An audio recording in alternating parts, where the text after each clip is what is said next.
24 de setembro de 2019, direto do Estúdio 2 da Rádio Borborema em Campina Grande, para mais uma edição do Entusiasta Político. E hoje, com um convidado especial, o advogado e professor na área de Direito há mais de 20 anos, também radialista. Ele também foi coordenador de comunicação na gestão do prefeito Romero Rodrigues, é o advogado José Araújo. E rapidinho, para que a gente não perca muito tempo, já que nós vamos aqui tentar extrair o máximo de informações aqui do nosso entrevistado nessa noite, vamos aqui ao boa noite do nosso entrevistado José Araújo.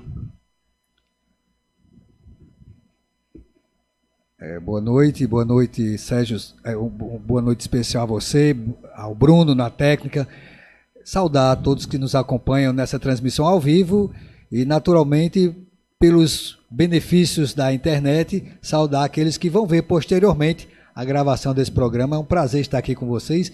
De antemão e já de início, desejando muito êxito, muito sucesso a mais esse veículo de comunicação que está cada vez mais se consolidando, despontando e se consolidando em Campina Grande e agora pelas redes mundiais de computadores, então, para todo mundo.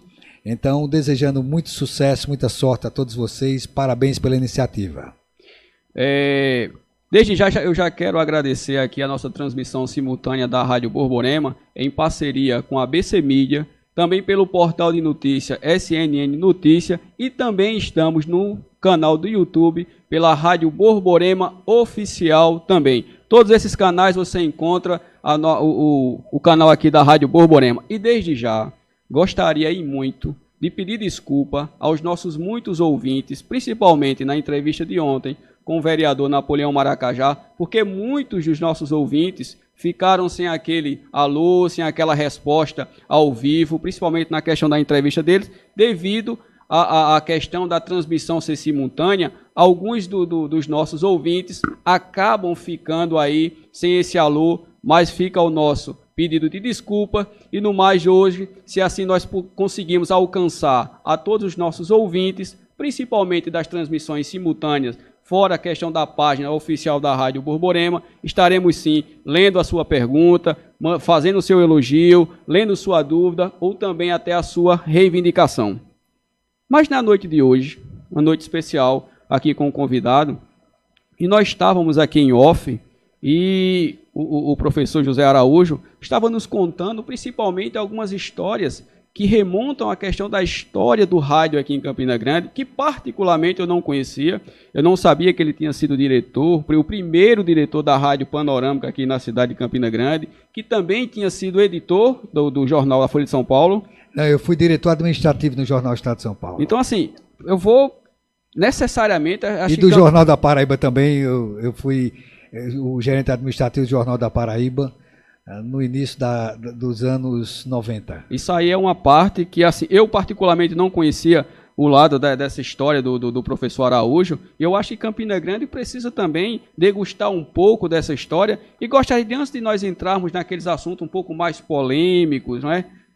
Ouvir um pouco também da história do professor Araújo, concernente essa questão também dele na história do rádio, já que ele também é radialista profissional. Verdade, é verdade. Eu já tive a oportunidade de passar por algumas emissoras aqui em Campina Grande.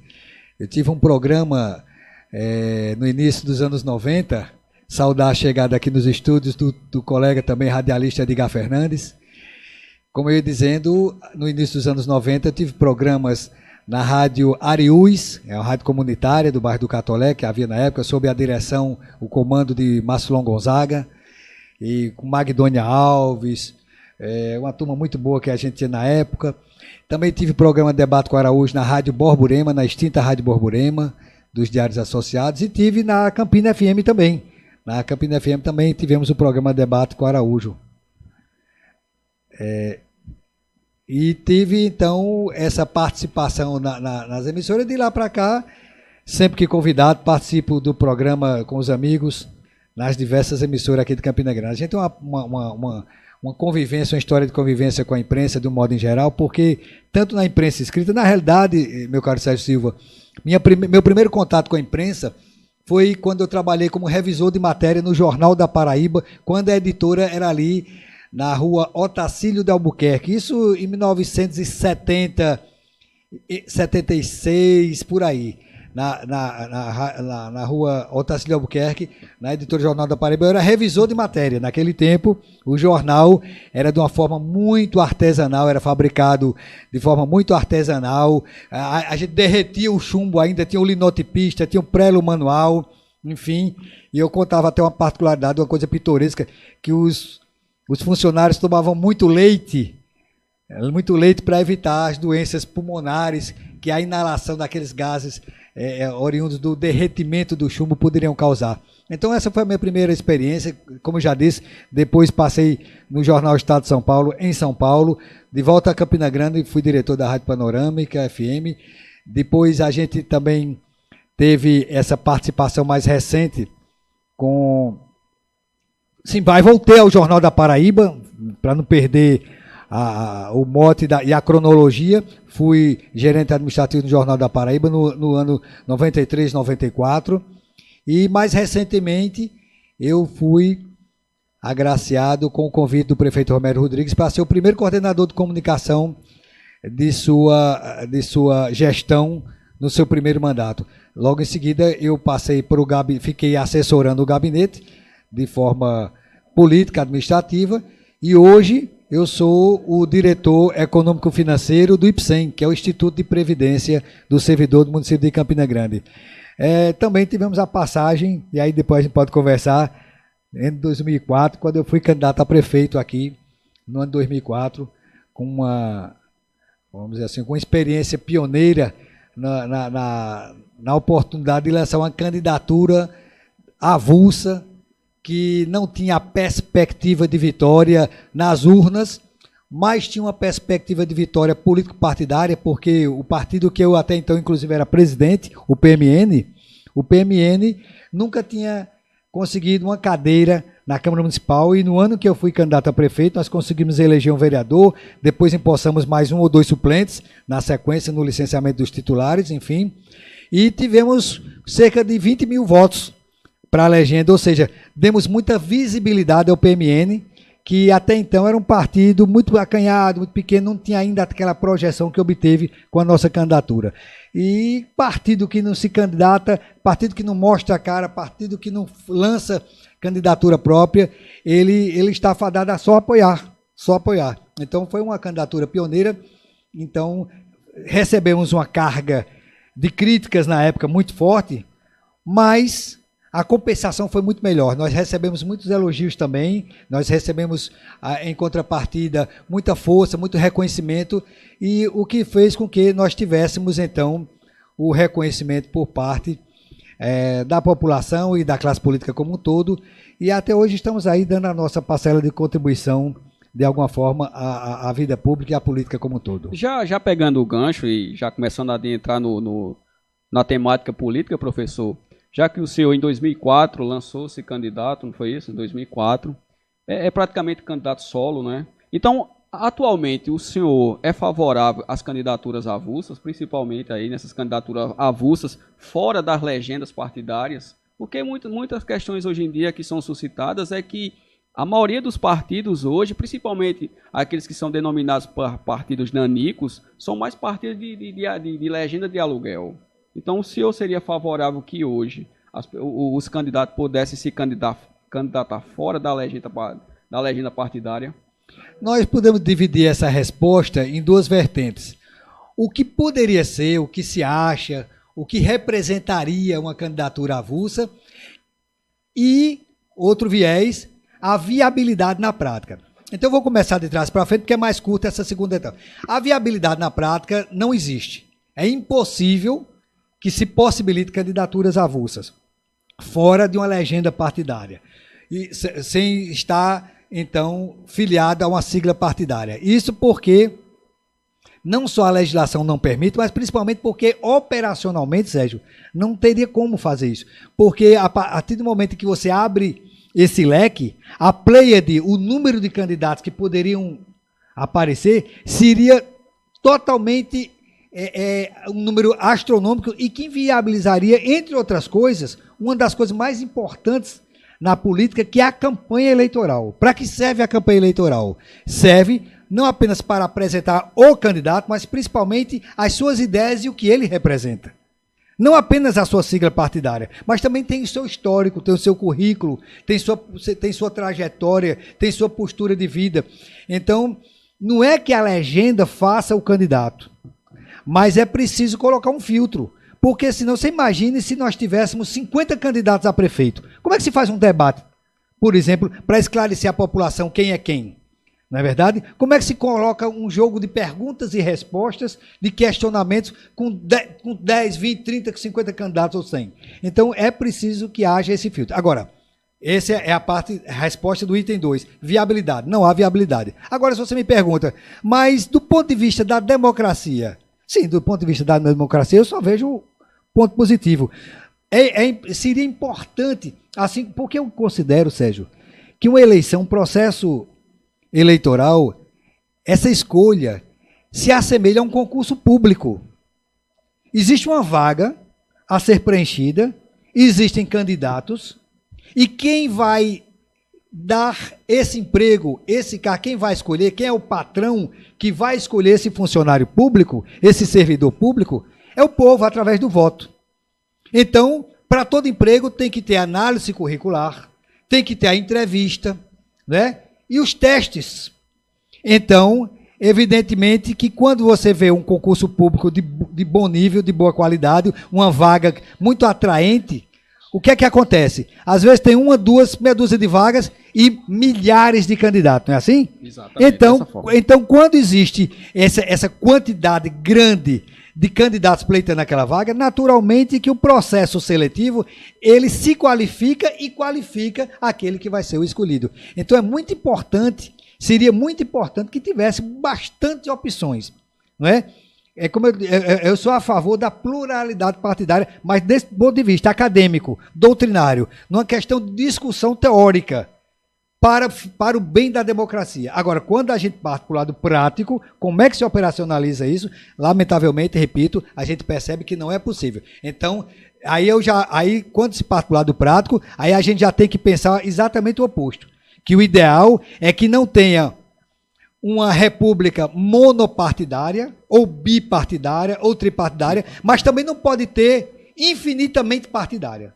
Também não podemos ter no Brasil, como temos hoje, mais de 30, 40, e mais uma fila enorme de legendas querendo registro perante o TSE.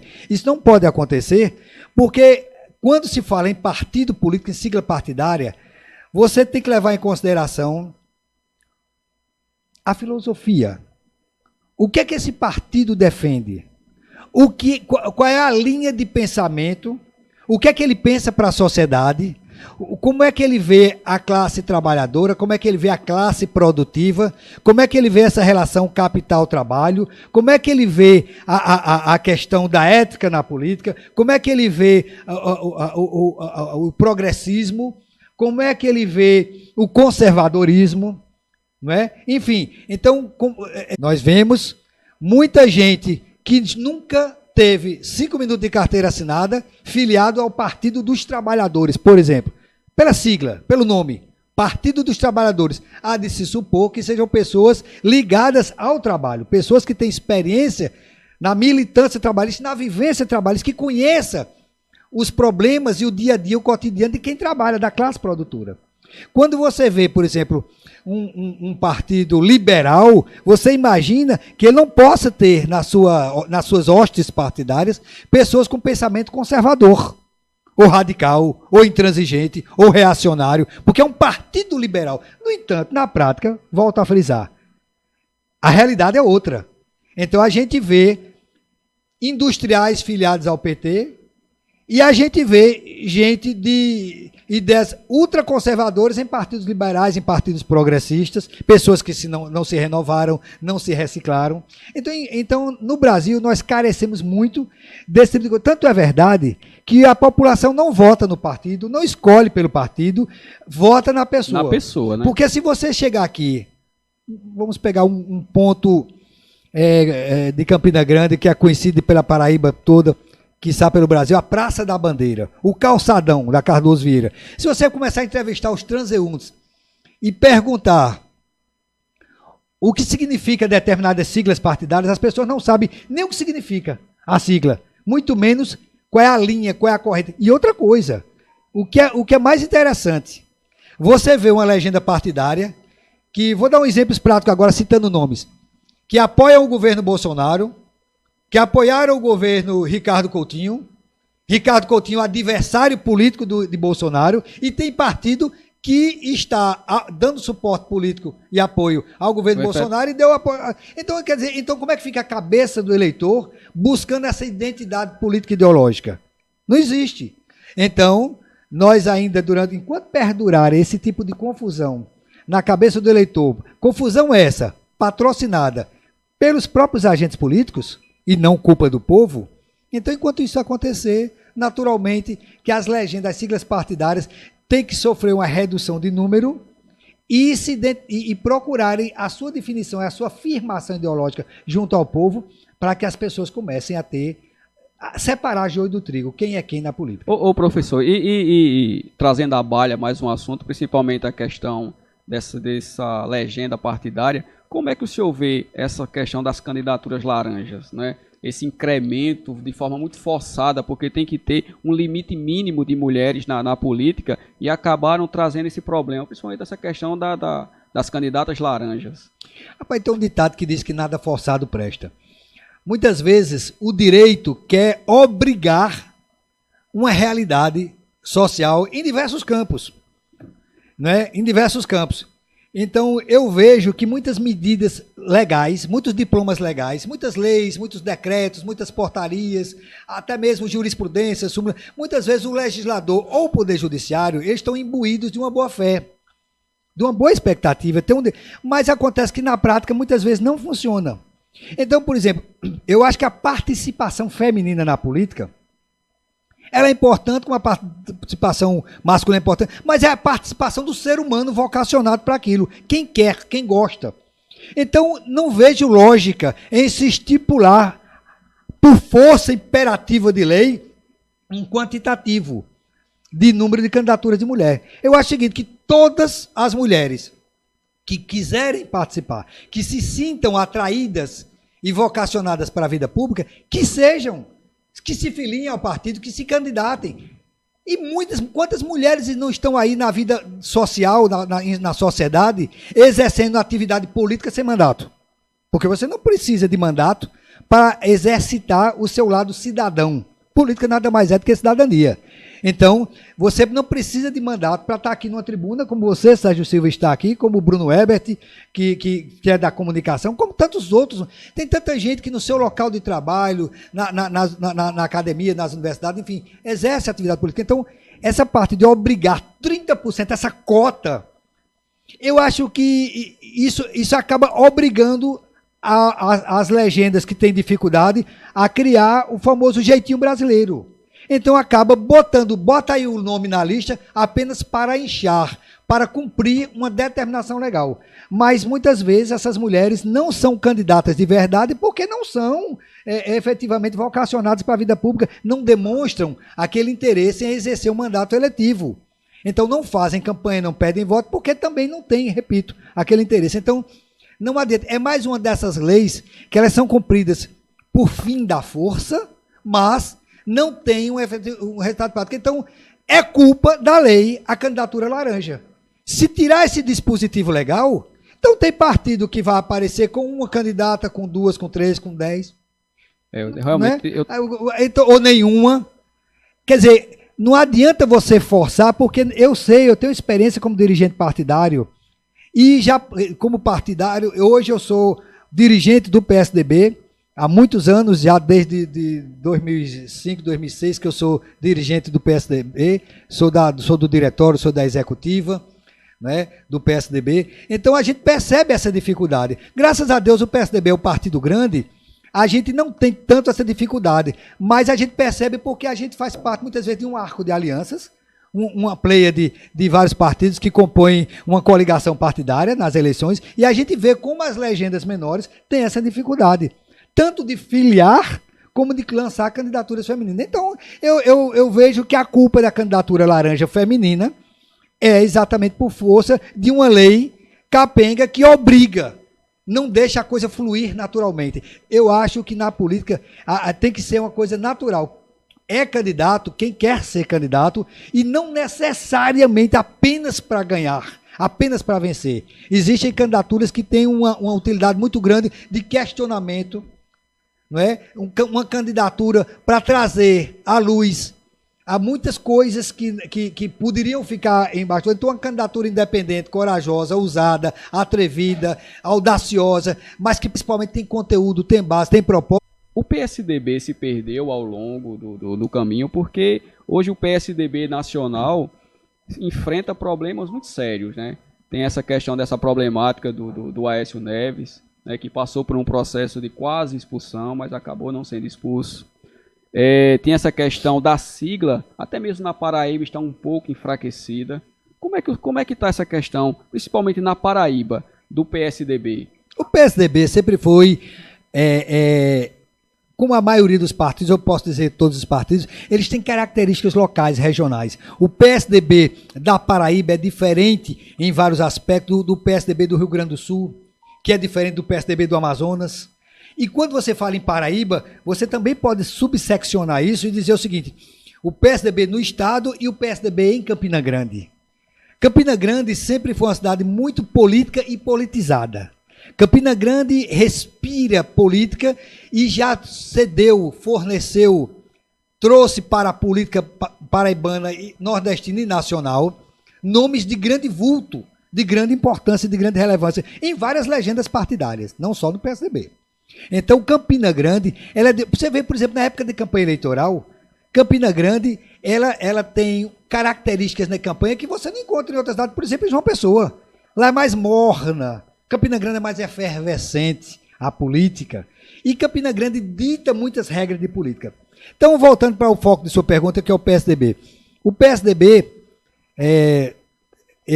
na Paraíba, se fortaleceu com a filiação de Ronaldo Cunha Lima, de Cássio Cunha Lima, Fábio Nogueira, Arthur Cunha Lima. Aí nós temos aí, depois, eu estou citando alguns nomes que me vêm à cabeça agora aqui de Campina Grande, mas aí são muitos. Hoje nós temos o Rui Carneiro, nós temos o Tovar. Pedro Cunha Lima também. E o Pedro Cunha Lima, deputado federal. Aliás, eu vou abrir, se me permite, Sérgio. À vontade. Abrir aqui um pequeno parêntese, porque ao tocar no nome de Pedro Cunha Lima, é preciso, então, que a gente faça alguns registros, porque Pedro é um deputado federal diferenciado, não aqui na Paraíba, em nível de Congresso Nacional.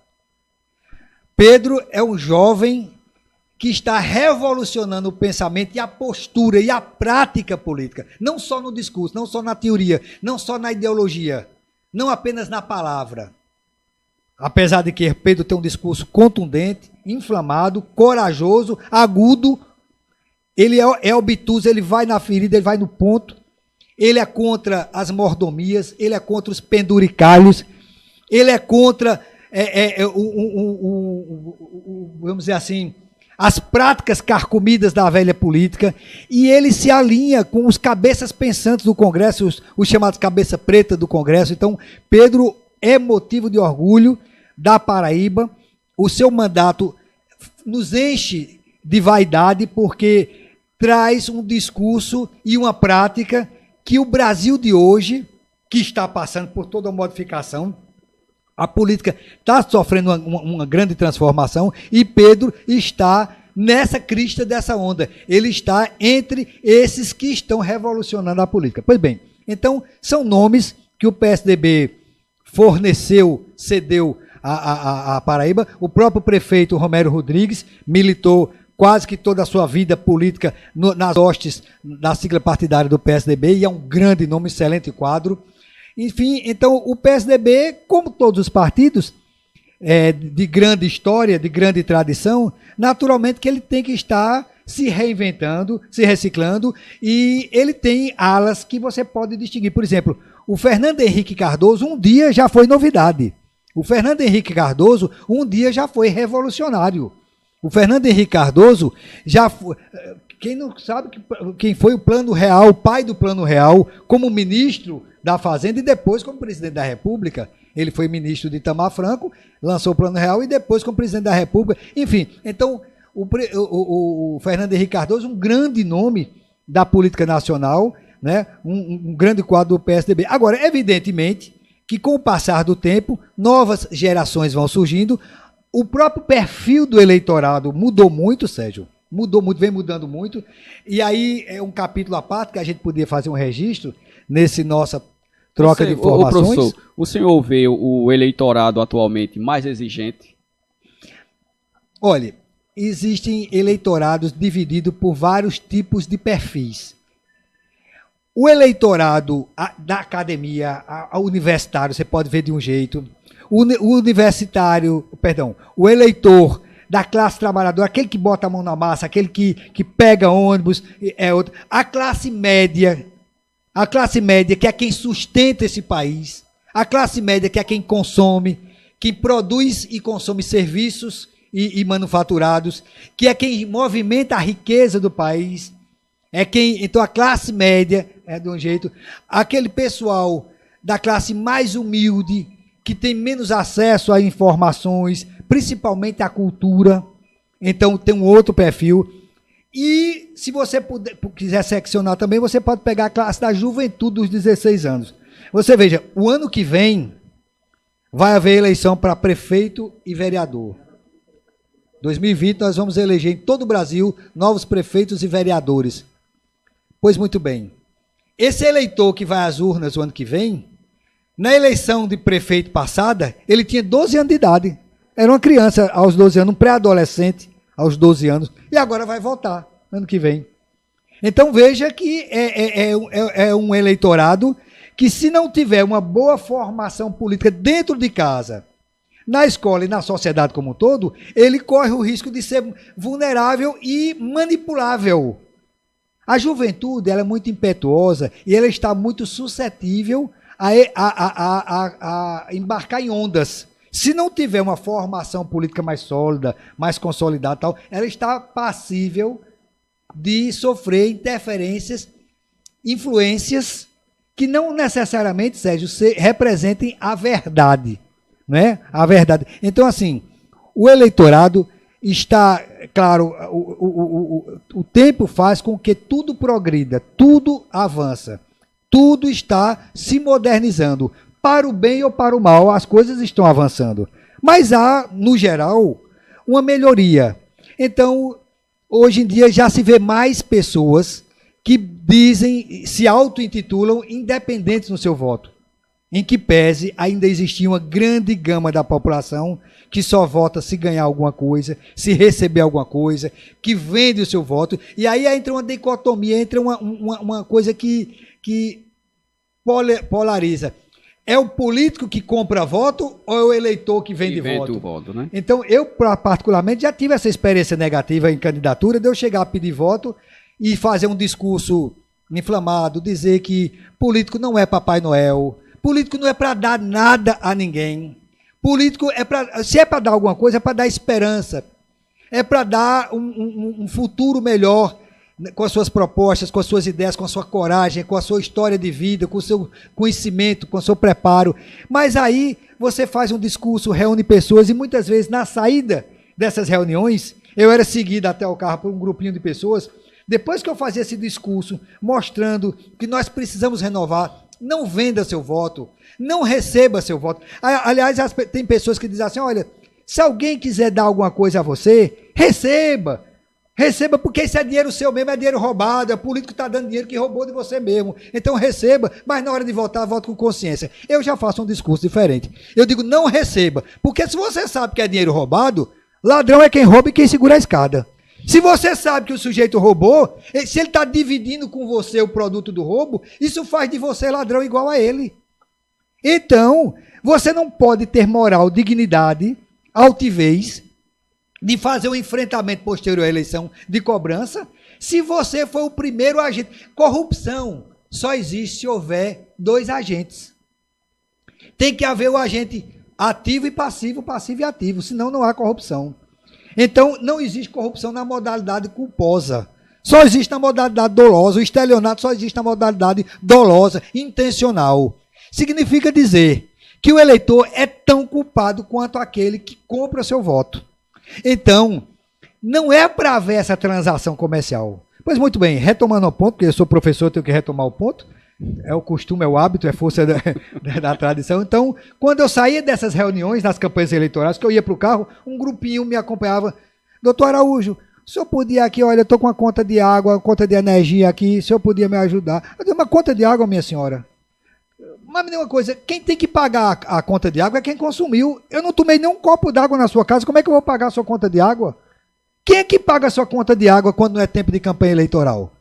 Então, quer dizer, tem que parar com esse negócio de achar que político tem que dar alguma coisa. Um dia desse eu entrei numa mercearia, o dono da mercearia perguntou para mim, doutora, hoje vai ser candidato? Eu disse, estou pensando, vamos ver as circunstâncias, é possível que sim. Aí tinha um grupo numa mesa bebendo, escutou a conversa, opa, doutor Araújo, bota logo aqui na nossa mesa aqui, 1 litro de rum e uma coca-litro aqui para nós, os seus eleitores. Quer dizer, entendeu? Então, Sérgio, existe uma grande camada de eleitores conscientes que acompanham a política, que estudam, que leem, que pesquisam, que conversam, que dialogam, que debatem, que trocam ideias, né, e vão formando sua opinião. E existe um outro grupo que odeia política, não quer saber de política e só quer saber de se dar bem, porque acha que vai botar um ladrão lá no mandato, então o ladrão vai roubar durante 4 anos às custas dele, então ele tem que roubar agora antes, se dar bem agora, porque depois da eleição o político desaparece e não vem mais. E aliás, esse é um outro jargão que a gente tem que combater também. Combater, né? É porque é o seguinte, esse negócio de camarada votar num senador, num deputado federal, principalmente que vão para Brasília, mas mesmo qualquer outro político, aí diz assim, você só vem aqui na minha rua em época de campanha. É claro, é óbvio. A campanha é para estar nas ruas pedindo voto. Depois da campanha, no exercício do mandato, é para estar na Casa Legislativa, é para estar no exercício do Poder Executivo, trabalhando, realizando, se for Poder Legislativo, elaborando leis, votando a lei dos outros, emendando, criticando, rejeitando, fiscalizando o Executivo, trazendo temas de debate, de interesse da comunidade para a tribuna, para a sua tribuna, sabe? Trazendo ideias, propostas, conscientizando pessoas, enfim, denunciando, propondo. Então não é para estar realmente de volta nas ruas todo dia, porque ali era para pedir voto. Então as pessoas acham que o político ele só trabalha se for ou nas ruas conversando com o povo, ou trabalhar todos os dias numa Câmara Municipal, na Assembleia Legislativa ou no Congresso Nacional. Não é assim. Como eu já disse há pouco, política se faz, não é só fechado em 4 paredes, em gabinete. Política se faz, agora mesmo, nós estamos fazendo política aqui.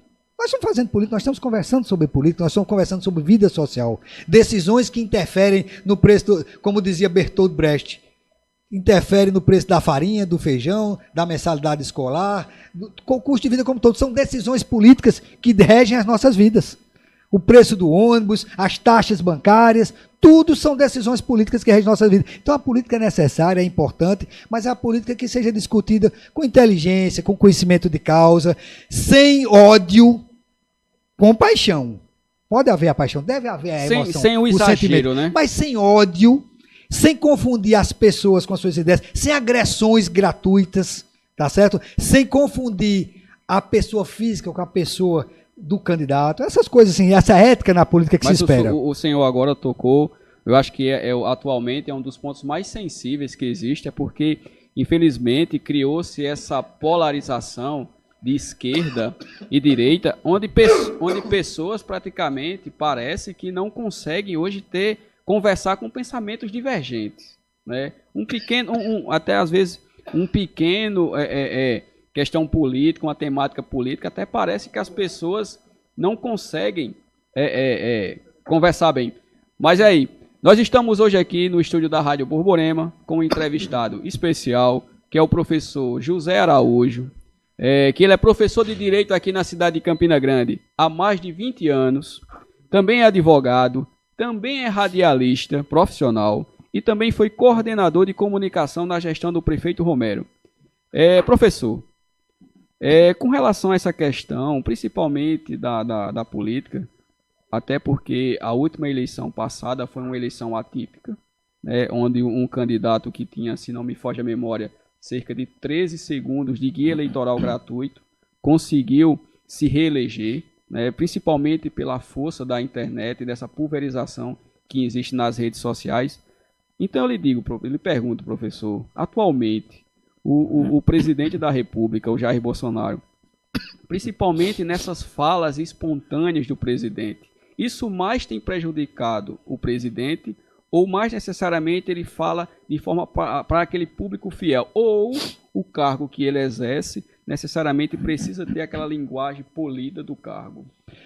Sérgio, você disse bem, as pessoas estão exagerando nos elogios e nas críticas. Está faltando parcimônia, comedimento, está faltando equilíbrio. As pessoas hoje, elas leem uma manchete de um tabloide, de um blog, de um portal, de um site e acham que já leram a notícia toda. As pessoas hoje não leem mais livros. Até o e-book que inventaram na internet, as pessoas também não leem. Então, hoje, há um nivelamento baixo na questão do conhecimento. E aí as pessoas, todo mundo hoje em dia, antigamente todo mundo, na época da Copa do Mundo, virava técnico de futebol. Mas hoje em dia, com o advento e o fortalecimento das redes sociais, então todo mundo hoje sabe e opina sobre tudo, e tem opinião formada sobre tudo. E o que é pior, muitas vezes as pessoas não estão abertas ao aprendizado, ao amadurecimento e até à mudança de opinião, através de novas informações.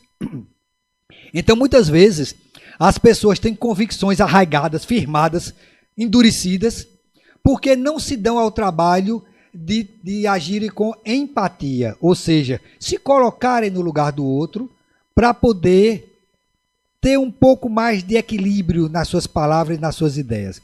Então, veja, no caso do presidente Jair Bolsonaro foi eleito numa onda que pode ser explicada por diversas vertentes. Eu também não tenho aqui a verdade nas minhas mãos como única verdade para explicar a única, vamos dizer assim, a única explicação de por que Bolsonaro foi eleito. Não. Uma somatória de fatores. Não existe o acaso. Não existe a coincidência. O que existe é consequência. Tudo é um desencadeado de fatos. Então, por exemplo, a violência exacerbada no Brasil, ninguém aguentava mais. Como continua não aguentando, não está resolvido o problema da violência. Então, um dos fatores foi eleger uma pessoa que era militar de carreira e que tinha um discurso duro contra a criminalidade, a bandidagem, etc. Então, foi um fator. Outra coisa, pessoas que têm na família a célula máter da sociedade e que estavam vendo ideias exageradamente distorcedoras do conceito de família. Então, pessoas que se sentiam incomodadas, por exemplo, com ideologia de gênero, sendo ensinada para a criança na primeira fase do ensino fundamental. Pessoas que achavam absurdo a pessoa não ter direito, por exemplo, a se defender quer dizer, a população foi desarmada por força de lei e tirou da população o direito de optar. Porque arma todo mundo tem. Aí já estou enveredando numa outra seara, abrindo um subassunto aqui nessa vertente principal. Arma todo mundo tem em casa. Todo mundo tem uma peixeira, tem uma tesoura, tem uma chave de fenda, tem um cadastro de um tênis que pode ser... Então, enfim, arma todo mundo tem. Arma de fogo, que é uma outra coisa, que estava proibida, terminantemente proibida por lei. Então, um dos vertentes que ajudaram Bolsonaro a se eleger foi essa camada da população que achou que eu quero ter o direito de comprar uma arma, não para andar com a arma na cintura, não para andar armado, sair atirando por aí, apontando a arma para as pessoas, não. Ter uma arma para estar guardada no meu local de trabalho, ou na minha residência, ou na minha fazenda, para defesa pessoal. Você sendo atacado por alguém armado, a sua alternativa é só morrer, se você estiver desarmado. Você sendo atacado por uma pessoa armada e você estando armado, abre-se uma possibilidade de você não apenas só morrer, você poder reagir. Então, é com esse raciocínio de livre escolha, eu quero escolher.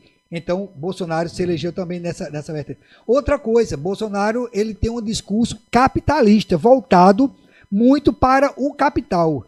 Então, ele fugiu daquela coitadização, isso é uma palavra que eu estou usando, né? Nos últimos anos no Brasil, nos governos de esquerda, se coitadizou muitas minorias, muitos segmentos sociais, botou as pessoas com a superproteção estatal. E com isso, do ponto de vista da economia, sacrificou muito quem gera emprego, quem compra e vende, quem fabrica, tá certo? E quem presta serviços. Isso significa dizer que fez com que a maior parte das empresas que abriam fechava em menos de um ano. Então, não se sustentava. E as pessoas que tinham algum capital guardado, aplicado, enfim, ficassem com medo de tirar do local seguro, ainda que remunerado pouco, para arriscar. Porque você sabe que a atividade comercial, industrial ou de prestação de serviço é uma atividade de risco. Você pode falir, você pode quebrar. E o Brasil, com esse excesso de burocracia que tem em cima da iniciativa privada, inviabiliza. Não é só a carga tributária, que essa é escorchante, essa é indiscutível. É em cima da classe operária, da classe trabalhadora, mas é em cima também da classe patronal, e grandemente. Né? Então, o que é que acontece? Mas não é só a carga tributária, também a burocracia, o excesso de leis determinando. Rapaz, aqui na Paraíba, um dia desse, criaram uma lei obrigando a botar uma placa de uma lei dizendo que é proibido discriminação com relação à questão de gênero, orientação de gênero. O comerciante que não botar essa placa é multado, etc. Seria multado, então, né? Quer dizer, e eu acho isso um absurdo. Eu acho que muita gente acha isso.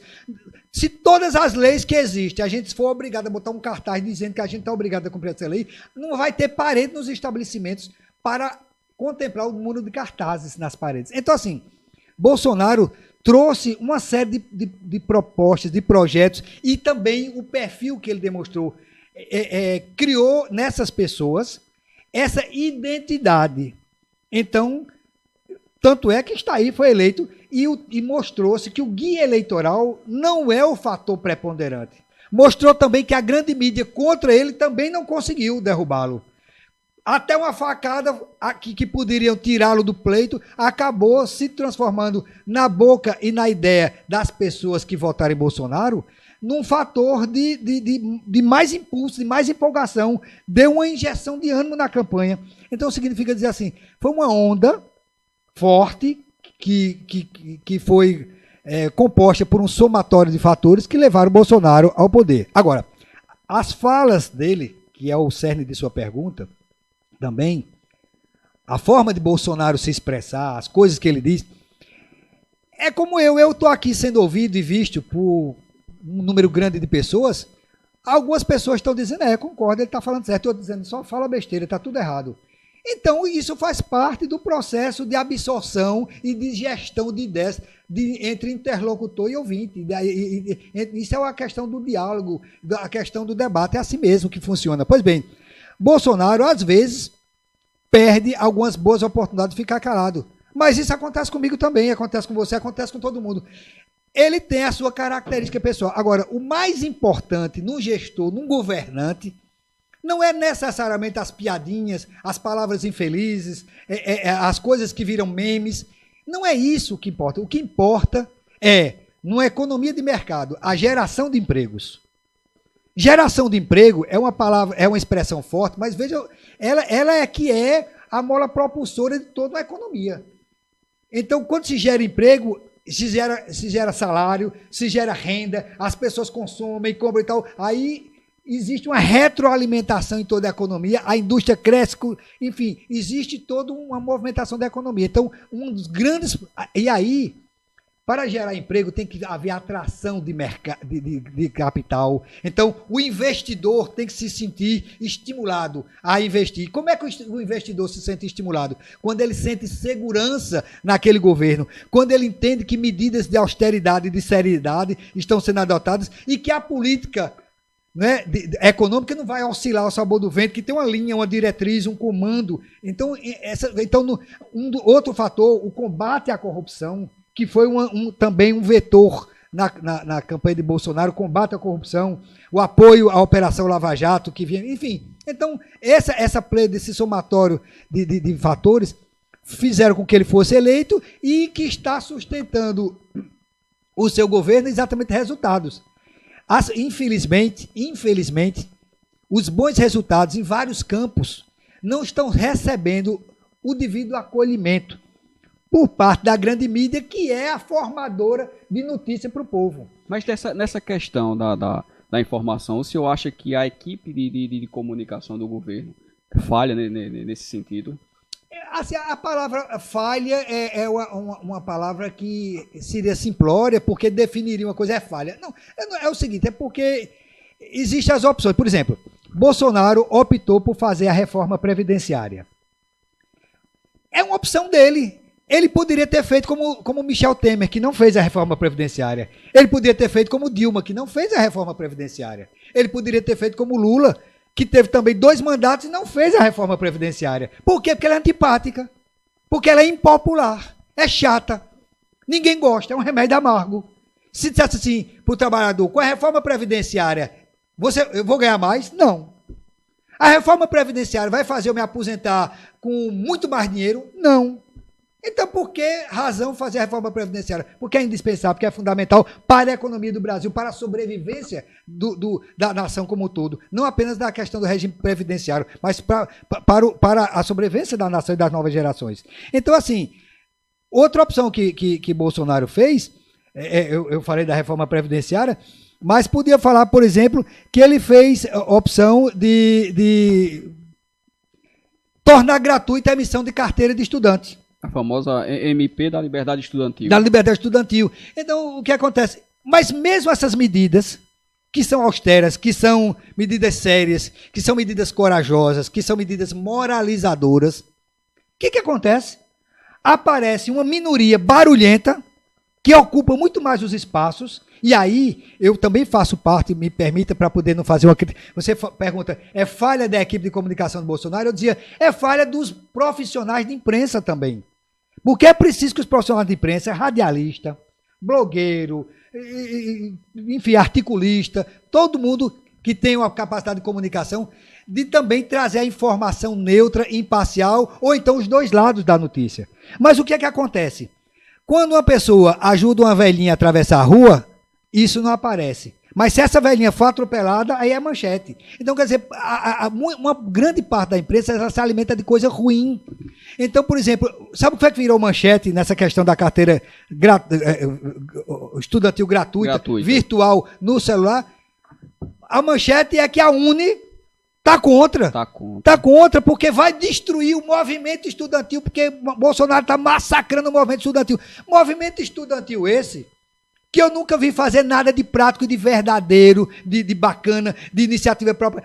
Sempre está participando, pegando banguela, pegando uma carona, pegando um bigu, pegando um morcego nas coisas dos outros. Mas você não vê a Uni empunhar uma bandeira de luta bacana, prática, boa, que não seja ideológica, esquerdista, socialista, afinada com o Foro de São Paulo, afinada com o bolivarianismo.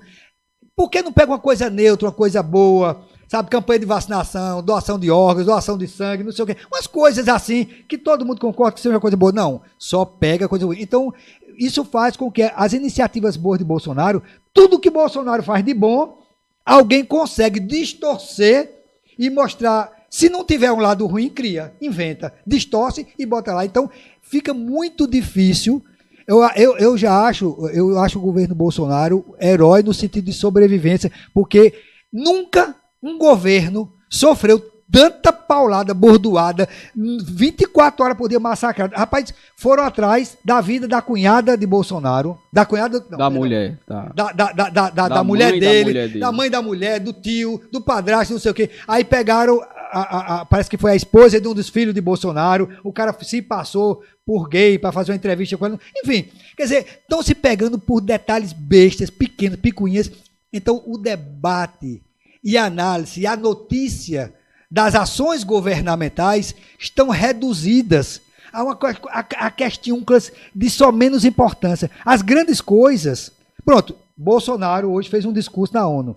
Até pouco tempo atrás, há poucas horas atrás, eu vi grande parte da imprensa dizer que ele se acovardou, que ele não iria, que não sei o quê, que Bolsonaro foi... Então, tudo no mundo... Bolsonaro está combatendo o desmatamento, mas também está combatendo a hipocrisia na questão do agronegócio e a ecologia. Mas só parece que Bolsonaro está queimando o Brasil. Até parece que ele é quem está tocando fogo. Ora, a verdade está trazendo muitos vídeos aí mostrando até gente queimando de propósito, sendo filmado, gente queimando. Sabe, teve até uma equipe de reportagem que estava queimando um mato na beira da estrada para depois filmar, para poder fazer a matéria. Como se estivesse pegando um flagrante. Eles estavam fabricando aquela queimada. Então tem o desmatamento e tem a queimada, que são dois pontos que se interagem, enfim. Mas só aparece a notícia ruim. Então eu acho o seguinte, Bolsonaro não é perfeito, Bolsonaro não é Deus, não é o salvador da pátria e muito menos do mundo, não é uma pessoa que não erra, não é uma pessoa perfeita, mas é o seguinte, eu acho que quando você que está me ouvindo chama o presidente da República do seu país, a maior autoridade representativa do seu país, quando você chama de bozo, de palhaço, né? Quando você ridiculariza, você está fazendo aquilo que você combate na escola do seu filho, o bullying. Quer dizer que não é para ter bullying, mas um exemplo fala mais do que 1000 palavras. Você, no seu discurso, diz, eu sou contra o bullying, vamos respeitar as diferenças, vamos respeitar as pessoas e tal. Só que você chega em casa, na frente do seu filho, na hora do almoço, no jantar, no dia a dia da família, chamando o presidente da República de bozo, dizendo que o filho dele é isso, que a filha dele é aquilo, que não sei o que. Então você, na prática, pratica o bullying, ou seja, você faz aquilo que você diz que não é para ser feito. Então, fazendo isso, você não está ajudando o Brasil. Você não está ajudando a economia, você não está ajudando as novas gerações, você não está enaltecendo o debate, elevando o debate, trazendo um debate num nível bom. Você não está trazendo uma verdade verdadeira, você está trazendo uma verdade distorcida e odienta, beligerante, belicosa, uma coisa de guerra, de espécie. O que é que você que está contra, e é contra porque é contra, o que é que você espera que aconteça com o seu país? Se você continuar desse jeito, o que é que você quer? Que Bolsonaro caia? O impeachment de Bolsonaro, o que é que vai acontecer? O vice-presidente quer um general assumir? Para depois, quando Bolsonaro cair, você cai de pau no general? Ou você quer o quê? Que as Forças Armadas tomem conta de vez de um novo golpe militar? Que ninguém quer isso? Nós queremos democracia? Bolsonaro foi eleito democraticamente. Se conforme, aceite. Quer fazer uma oposição? Faça uma oposição crítica, reivindicatória. Diga assim, Bolsonaro, por que você não cria tal coisa assim, assim, assim para cá? Estenda tal benefício para essa região aqui. Você botou em tal canto e não botou nesse. Traga a indústria tal para cá, Bolsonaro. Faça assim, assim, assim. Então, assim, faça a oposição reivindicando benefícios para a sua comunidade, para a sua cidade. Né? Então, ame seu país, ame seu povo e se conscientize da sua responsabilidade. Palavras têm poder. Fazendo essa militância esquerdista odienta, você não está construindo uma cultura de paz, você não está construindo um crescimento do seu país, você está remando contra e só apontando defeito, botando mau gosto, coisa ruim. Isso é ruim, isso é prejudicial. Repito, o governo tem falhas, comete erros, equívocos. Eu acho que a gente pode apontar, deve apontar e ajudar a transformar. Aquilo que você não concordar, é um direito seu dizer assim, eu não concordo, diga porque não concordo, mas é um direito, todo mundo, ninguém é obrigado a dizer amém a tudo. Agora, é preciso que até para você protestar, tem que haver comedimento. Para tudo existe limite, Sérgio Silva. Se não tiver limite, até um remédio, se você tomar em dose exagerada, vira veneno e mata a pessoa. Mata o paciente, mata o doente. A diferença entre veneno e remédio está na dose. Né? Então, a crítica, a reivindicação, ela é benéfica, salutar e tem que existir na democracia. Até porque se só todo mundo aplaudir, você não corrige rumos. O líder, o condutor, ele precisa de alguém que lhe advirta, que lhe mostre caminhos, que mostre alternativas, que lhe mostre erros e tudo mais. Isso é importante. Né? O bajulador, o babão, o que só aplaude, ele não é tão útil, pelo contrário, ele é nocivo, é pernicioso, é prejudicial. Agora, é preciso, repito, que as pessoas vejam o governo Bolsonaro com mais parcimônia, mais equilíbrio, mais moderação, sabe? Menos, sabe? Quando você vê uma pessoa exagerada, tudo criticando e achando ruim, menos. Eu não creio que ninguém em sã consciência, eu acho que Bolsonaro ou qualquer outro, faz uma coisa por pura maldade, por pura perversidade. Eu vou massacrar aqui a classe tal, a classe... Não tem isso. Eu acho que existem medidas que agradam alguns, desagradam outros. Isso faz parte.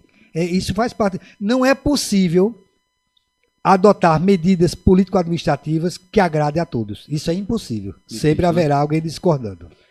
Nós vamos agora ao nosso primeiro bloco de intervalos, tá certo? Daqui a pouquinho, no nosso segundo bloco, nós vamos falar aqui ainda sobre Lava Jato, Vaza Jato. Nós não vamos esquecer aqui de adentrar no assunto local, governo, principalmente nessa celeuma dessa novela de rompimento entre o ex-governador Ricardo Coutinho, na seara local e muitos outros. Mas antes de nós irmos aqui para o nosso intervalo, eu quero agradecer aqui a Maria da Guia, a Maria Aparecida da Silva, ao Ataíde Júnior, que está parabenizando o advogado José Araújo, está dizendo que o ponto de vista do senhor está correto, ao Pedro Medeiros, ao Deda Marcelino, que está ligadinho de Itabaiana, na Paraíba, ao Alisson Tito, e a Suzana Leal, ao Alisson Barbosa e muitos outros. Na volta do intervalo, prometo que vou mandar um alô para todo mundo, tá certo? Então, 2 minutinhos, não sai daí, é só para o advogado Araújo tomar uma água, porque daqui a pouquinho ele vai entrar em assuntos um pouquinho mais picantes.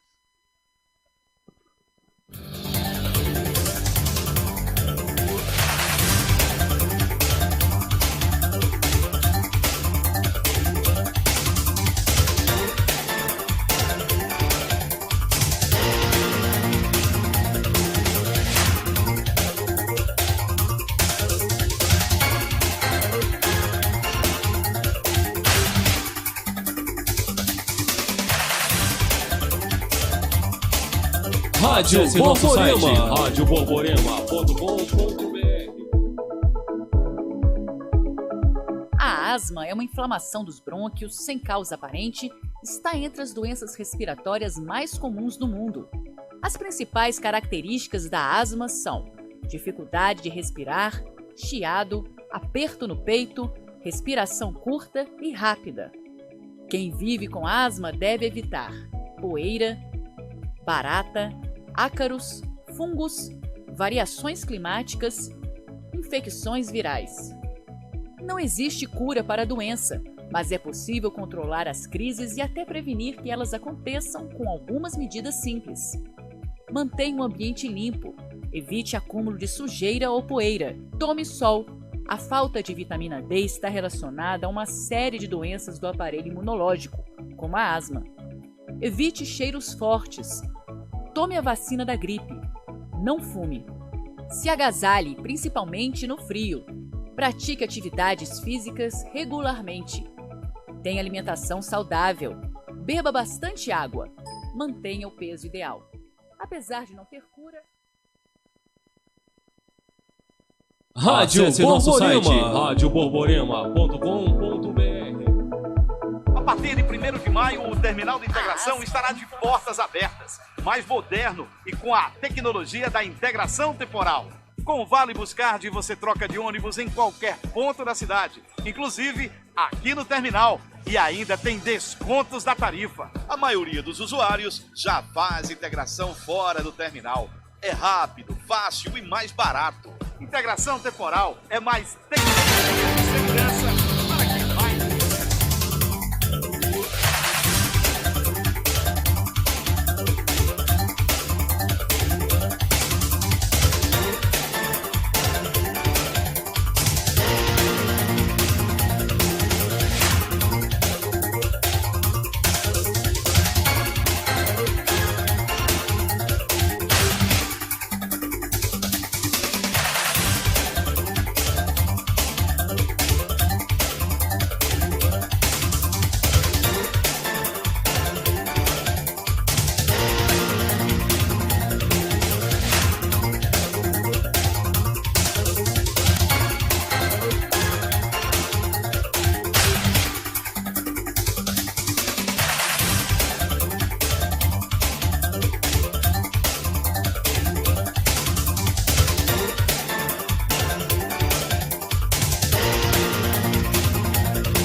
Já estamos de volta aqui, direto do Estúdio 1 da Rádio Borborema em Campina Grande, na edição do Entusiasta Político desta terça-feira, com um convidado especial que não foge à raia, fala mesmo e fala com muita propriedade, que é o professor José Araújo, que é professor aqui de Direito há mais de 20 anos aqui na cidade, também é advogado, também é radialista, não sabia, mas eu agora fiquei sabendo há pouco tempo que ele é radialista profissional, e também foi coordenador de comunicação na gestão do prefeito Romero, aqui na cidade de Campina Grande. Professor, o senhor contou há pouco tempo que fazia parte, trabalhou muito na questão da edição dos jornais aqui em Campina Grande, e algo que alarmou a questão do Brasil recentemente foi essas questões dessas divulgações, principalmente dessas conversas que foram divulgadas pelo Intercept Brasil. Site esse que muitos não conheciam, mas que de repente, de forma avassaladora, acabou divulgando conversas de forma hackeadas, e até hoje não precisa nem ser estudante de direito ou um observador do direito saber que conversas hackeadas é algo criminoso. Então o senhor, que já trabalhou, principalmente em questão nossa questão mais burocrática dos jornais, em relação à questão da Vaza Jato, em que ela tirou o brilho do legado da Lava Jato? Olha, Sérgio, você aborda uma questão que eu acho que as pessoas estão vendo no Brasil. Em nome de uma defesa de posicionamentos, as pessoas estão atropelando normas comezinhas elementares, basilares. Então, assim, muitas vezes é melhor você ter ética do que você ter razão. Então, as pessoas querem vencer um debate, a arenga, a confusão, a briga, a disputa, querem impor seu pensamento, apesar de qualquer coisa, por cima de qualquer coisa, atropelando qualquer coisa.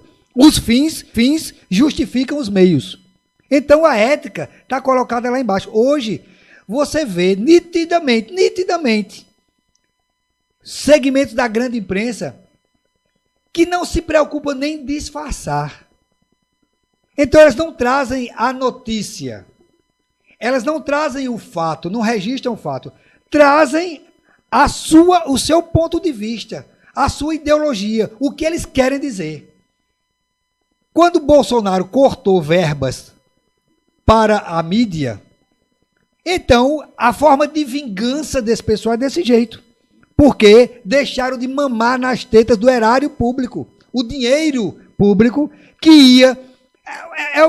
do mesmo jeito que eu falei ainda há pouco, que o Bolsonaro poderia não fazer a reforma previdenciária e outras tantas medidas amargas que ele está tomando e pagando um preço alto por isso, junto não à opinião pública, junto a esses veículos de comunicação, formadores de opinião, e as pessoas embarcam nessas manchetes.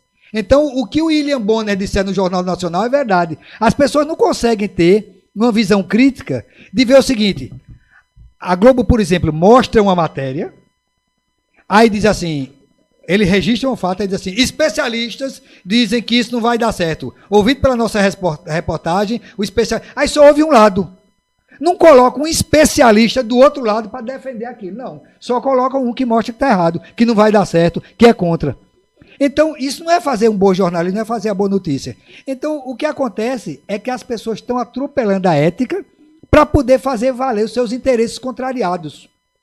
Então, nós vivemos essa crise no Brasil. Então, Bolsonaro toma medidas corajosas e amargas que poderia não tomar e toma, como foi esse caso de cortar as verbas da mídia.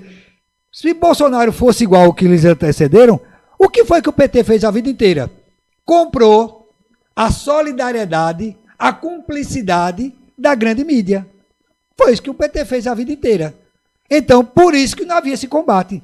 Milhões e milhões para a Rede Globo, Folha de São Paulo, Estadão e tantos outros. Então, é o cala-boca da grande imprensa.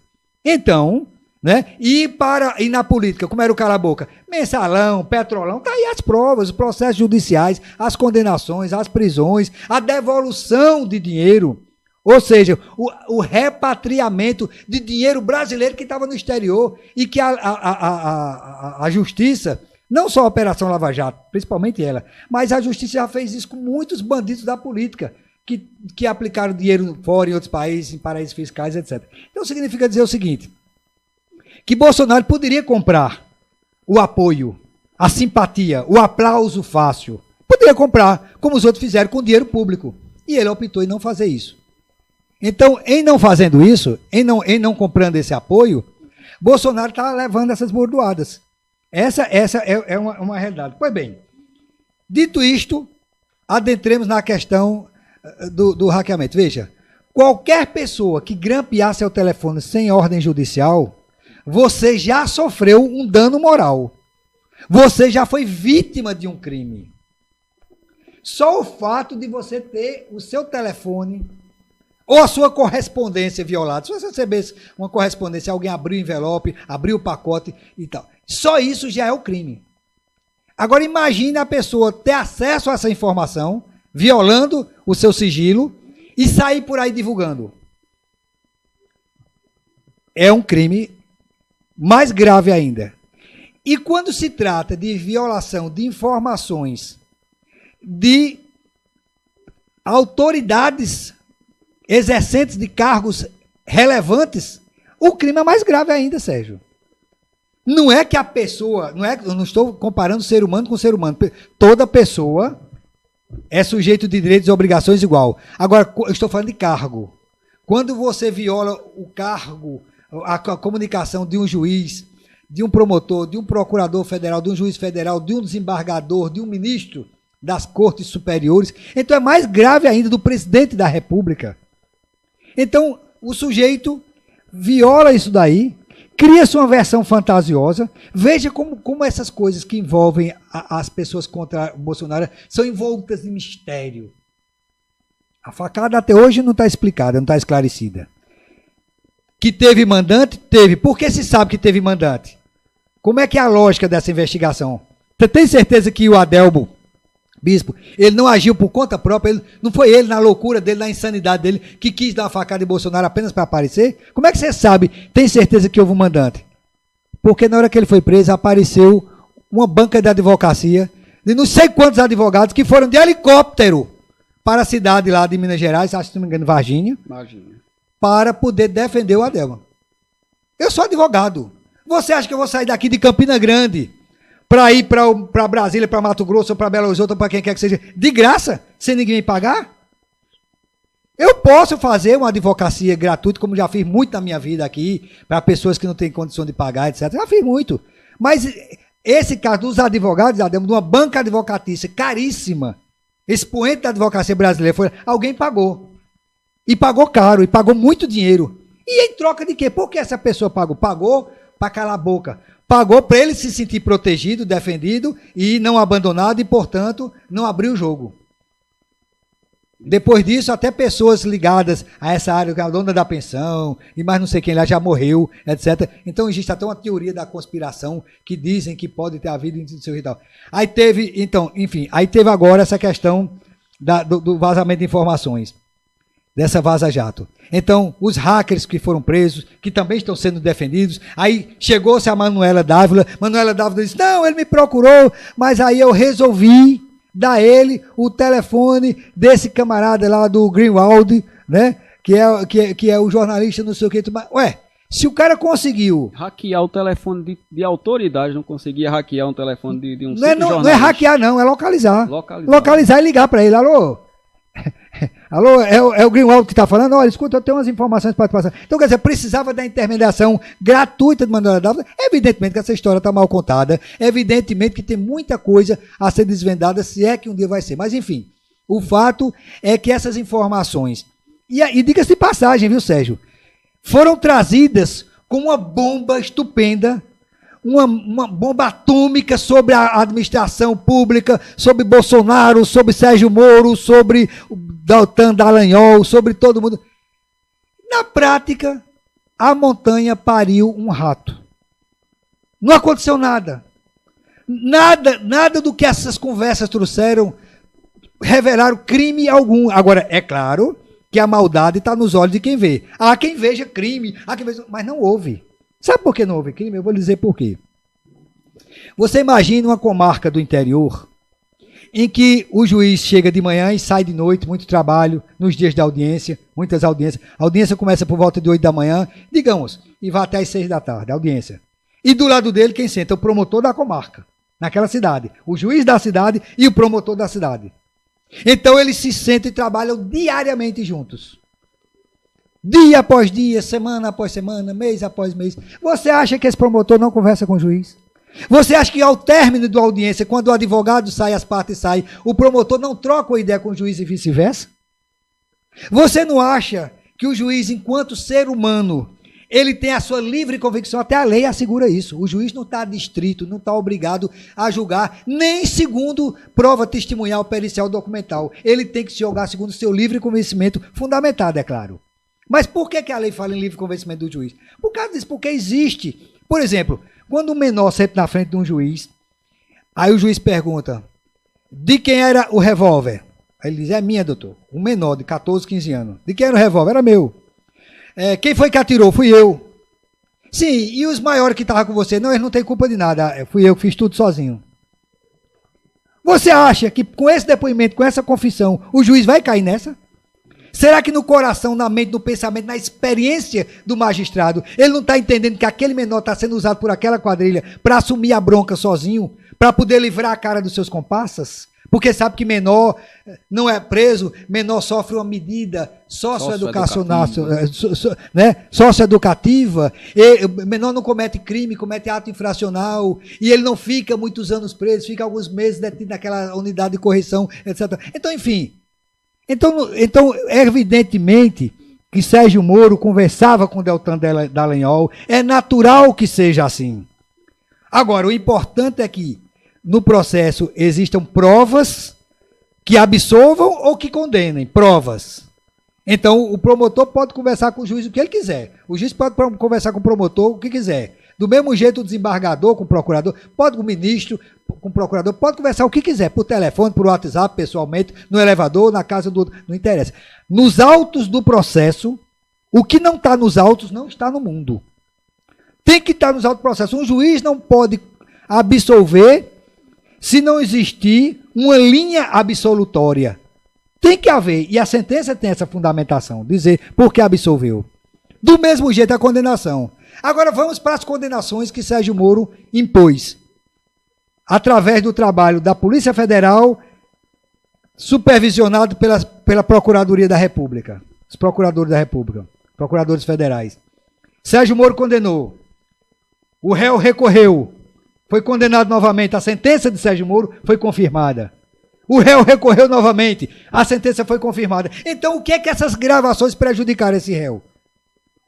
Eu diria que o réu foi prejudicado se, nos autos do processo, o juiz condenou, combinado com o promotor, com o procurador, mas o tribunal, que é um órgão colegiado, várias cabeças pensantes, reformaram a sentença do juiz. Aí eu fico calado.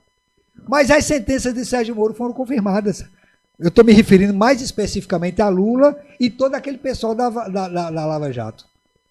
Sérgio Cabral, tanta gente envolvida, eu não vou nem citar Eduardo nomes aqui. Cunha, Eduardo Cunha. Então, as sentenças condenatórias foram todas confirmadas. Lula está preso não é porque Sérgio Moro conversou com Dallagnol por telefone, não. Lula está preso porque houve uma convicção dentro de um conjunto probatório, um acervo probatório, que levaram a esse entendimento do delegado, dos agentes que investigaram, porque é feito o inquérito primeiramente, na ação penal começa lá atrás com o inquérito trazia um relatório que apontava os indícios de autoria e materialidade. O Ministério Público recebe o inquérito e oferece a denúncia, ele concorda com o inquérito e denuncia. O juiz recebe a denúncia, acolhe a denúncia e, portanto, a pessoa passa a ser réu. Depois de toda a instrução processual, exercendo ampla defesa, o chamado princípio do contraditório, produzindo todas as provas periciais, testemunhais, documentais. Teve um processo que Lula rolou 73 pessoas que foram ouvidas. Então, juntou todas as provas periciais, documentais, todas as provas em direito admitidas. E, ao final, depois ainda tem as alegações finais. Aliás, antes tem requerimento de diligências para finalizar a instrução processual. Depois tem as alegações finais, as razões finais, e depois vem a sentença. Aí a sentença condena.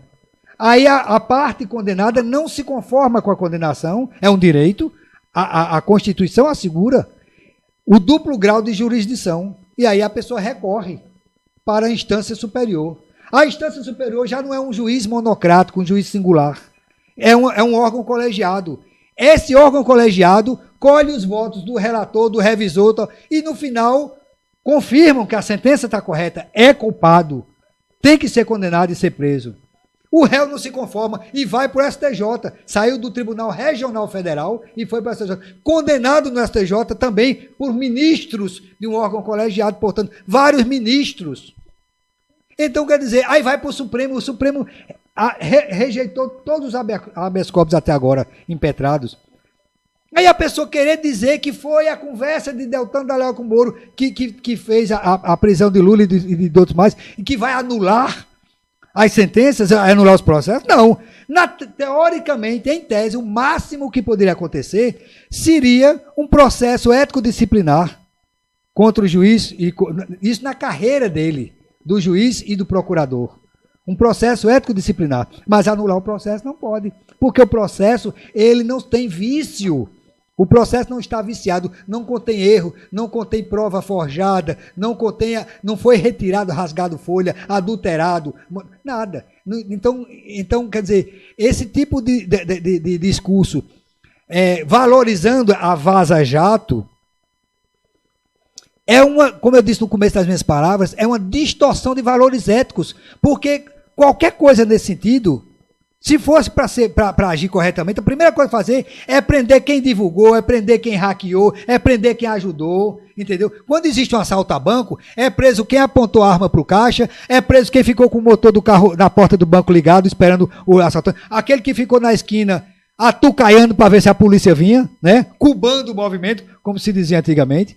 Então, cada um na sua culpabilidade tem que responder pelo crime. No Brasil, se faz uma coisa dessa, a imprensa noticia, o outro dá entrevista e diz, não, porque eu sou um jornalista, a liberdade de expressão, a livre imprensa, não pode haver mordaça, tem que deixar eu divulgar o que eu bem entender. Não é assim não, doutor.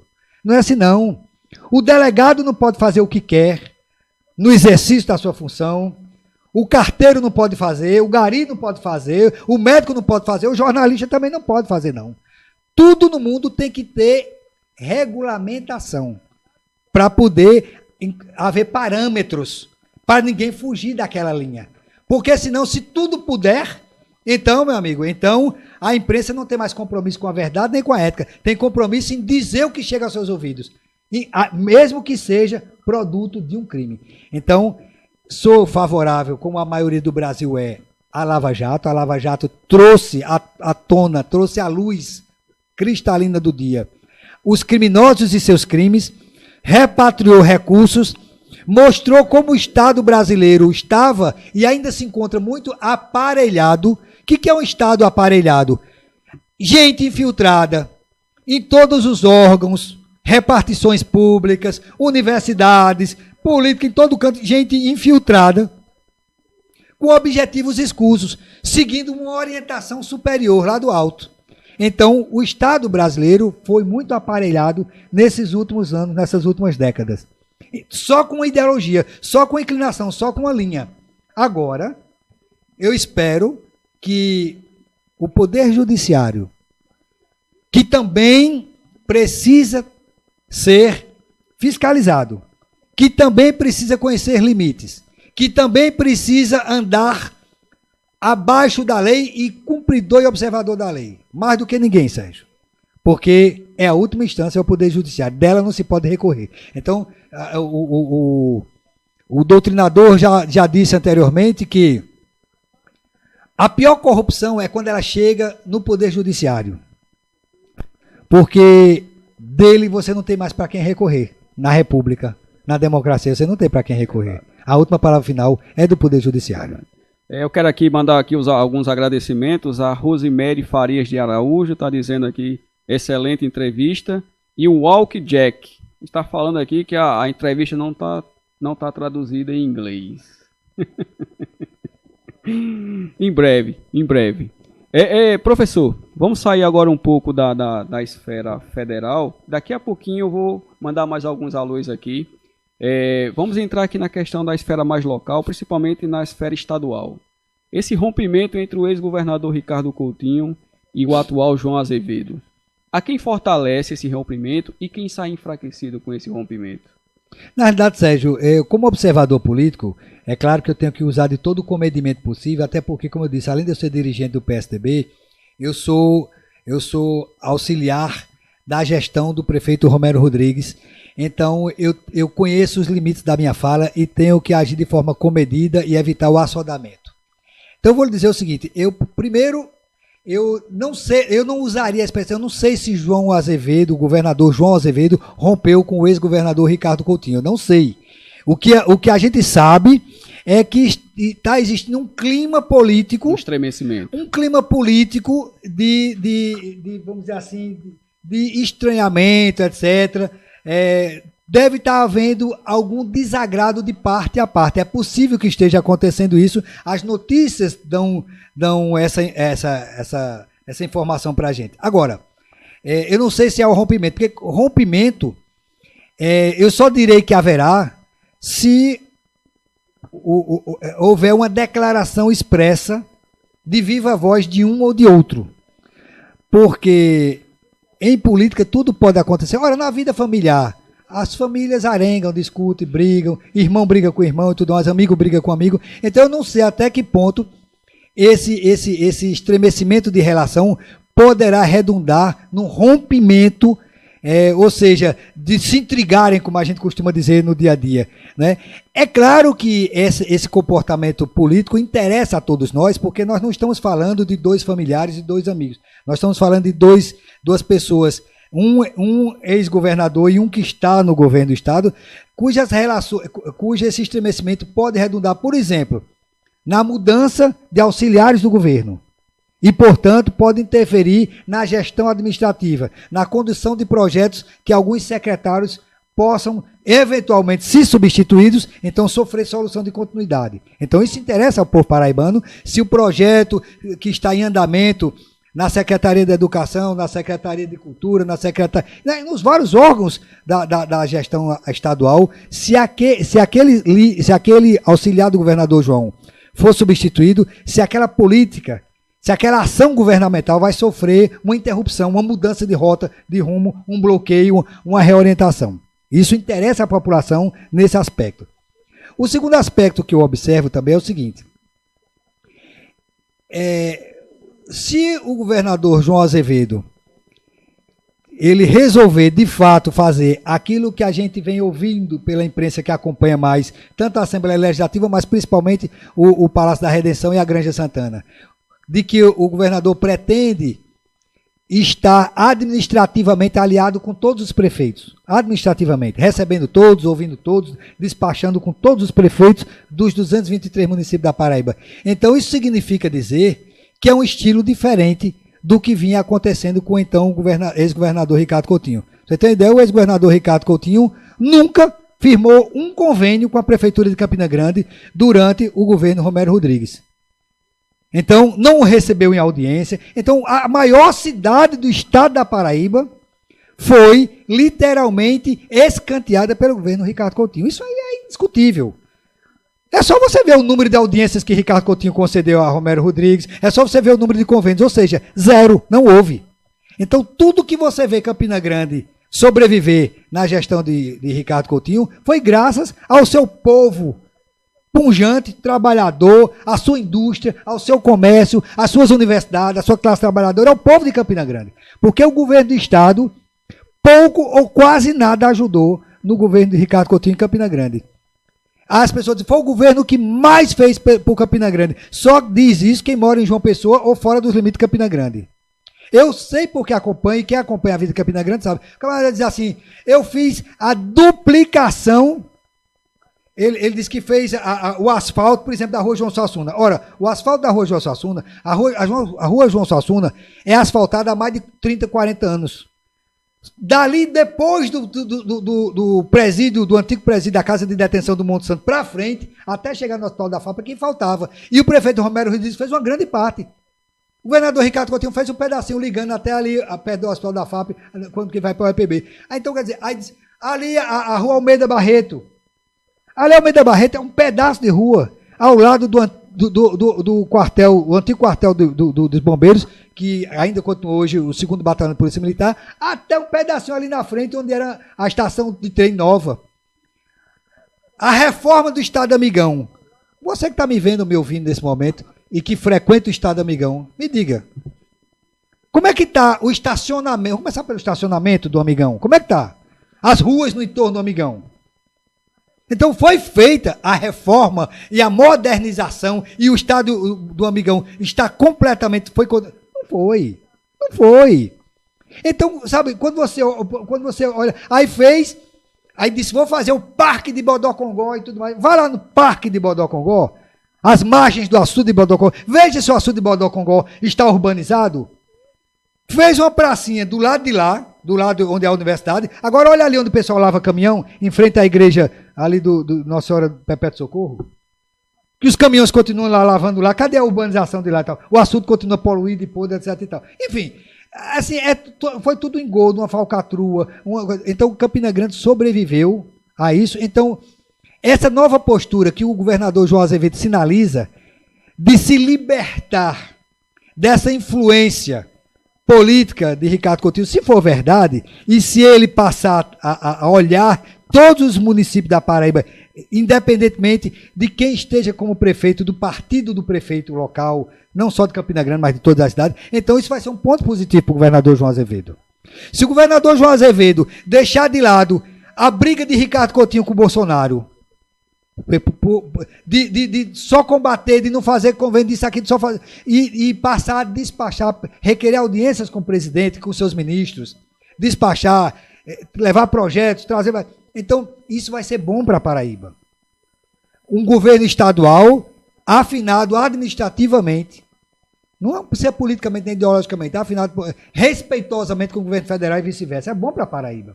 E vai ser bom para os municípios. Então, eu espero um governo da Paraíba independente, livre, que não faça a continuação do governo de chicote, de perseguição do anterior, que ele faça um governo bom, simpático, comunicativo, acessível, que despache, que dialogue, que converse e que não tenha só aquele diálogo, porque Ricardo Coutinho é uma pessoa acostumada à briga, à contenda, sabe? É uma pessoa que não tem simpatia, que não tem carisma. E isso faz parte das relações humanas. Não é que a pessoa tem que estar com um sorriso nos lábios e ser engraçadinho, não. É a pessoa ser afável, de boa convivência, de bom diálogo, simpatia, educação, bons modos.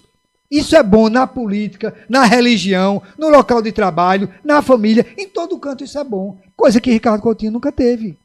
Então, esse ódio destilado que ele cultivou ao longo dos anos foi pernicioso para a Paraíba e em especial para Campina Grande. Então, eu não torço, não estou aqui vibrando para que ele rompa com o Ricardo Coutinho, que ele brigue com o Ricardo Coutinho. Eu torço que o governador João Azevedo tenha a sua identidade própria, o seu perfil próprio, a sua liberdade de governar sem ninguém mandar nele, sem ele ser boneco de ninguém, sem ele ser mandado por ninguém.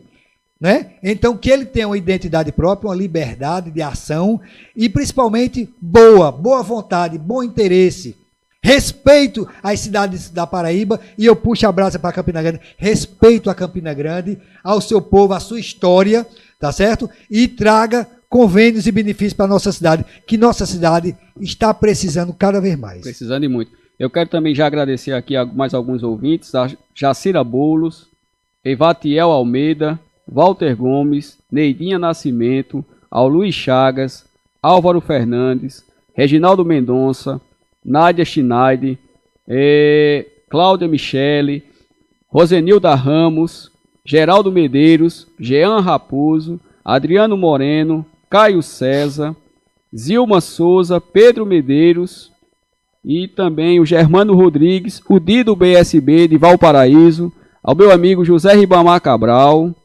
e ao Micael Souza. Professor, pretensões políticas a uma cadeira no Legislativo Municipal de Campina Grande? Sempre. É um sonho, é um desejo, é uma vontade.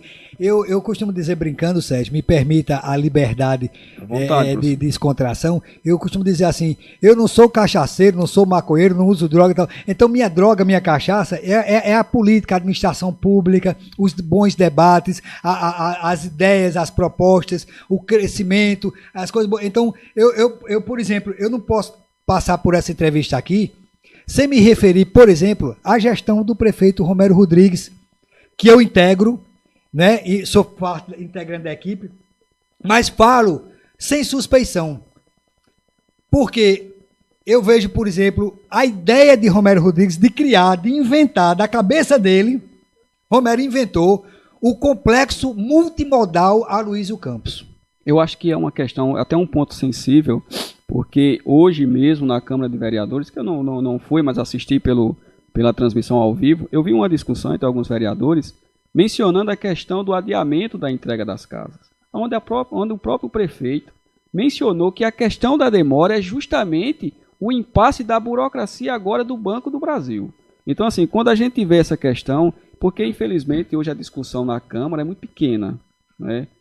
As discussões são no campo muito micro, mas quando a gente vê que aí a discussão bailou, professor, em cima da questão dizendo que a maioria do financiamento foi federal, toda aquela conversa que já se arrasta há muito tempo, mas não menciona que a visão visionária do prefeito em comprar o terreno, como o senhor estava mencionando, em ter a ideia do projeto do Aloysio Campos, de 4.100 casas para uma cidade, que é praticamente uma cidade dentro de outra. E mais 1.000 apartamentos que estão sendo construídos para ser entregue o ano que vem. Justamente. São 5.100 unidades de moradia. Então, assim, quando a gente vê assim, o nível de discussão dos nossos legisladores, cabe rapidamente a gente mencionar que a Câmara necessariamente está precisando de uma renovação e urgente, porque o discurso e os entraves na Câmara são muito pequenos, os embates. Principalmente nesse tocante, do que foi tocado hoje, principalmente a questão do Aloysio Campos.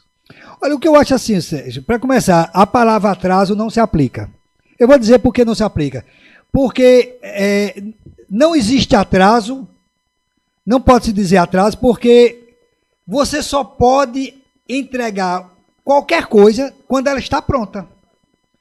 E está pronta, quando a gente fala em habitação, não é só as paredes e o telhado, não. Tem que estar rede de água, rede de esgoto, asfalto, iluminação, não sei o que tal. E, principalmente nesse caso aí, existe um processo de documentação. É verdade que existe um grande investimento de verba federal, é evidente. Se você acha que Campina Grande tem porte de suportar com o seu cofre sozinha, do recurso próprio, construir uma cidade, porque o complexo Aloysio Campos, ele já nasce maior do que a maioria das cidades da Paraíba. Mais de 100 e tantas cidades são menores do que o Aloysio Campos. Então, lá vão morar e interagir 30.000 pessoas. É motorista de ônibus para lá e para cá, é mototáxi, são trabalhadores, donos de casa, comerciantes, professores, rede de alunos, moradores, enfim, vai ser muita gente ali naquelas imediações. Então, Romero construiu, não foi um bairro, foi uma cidade.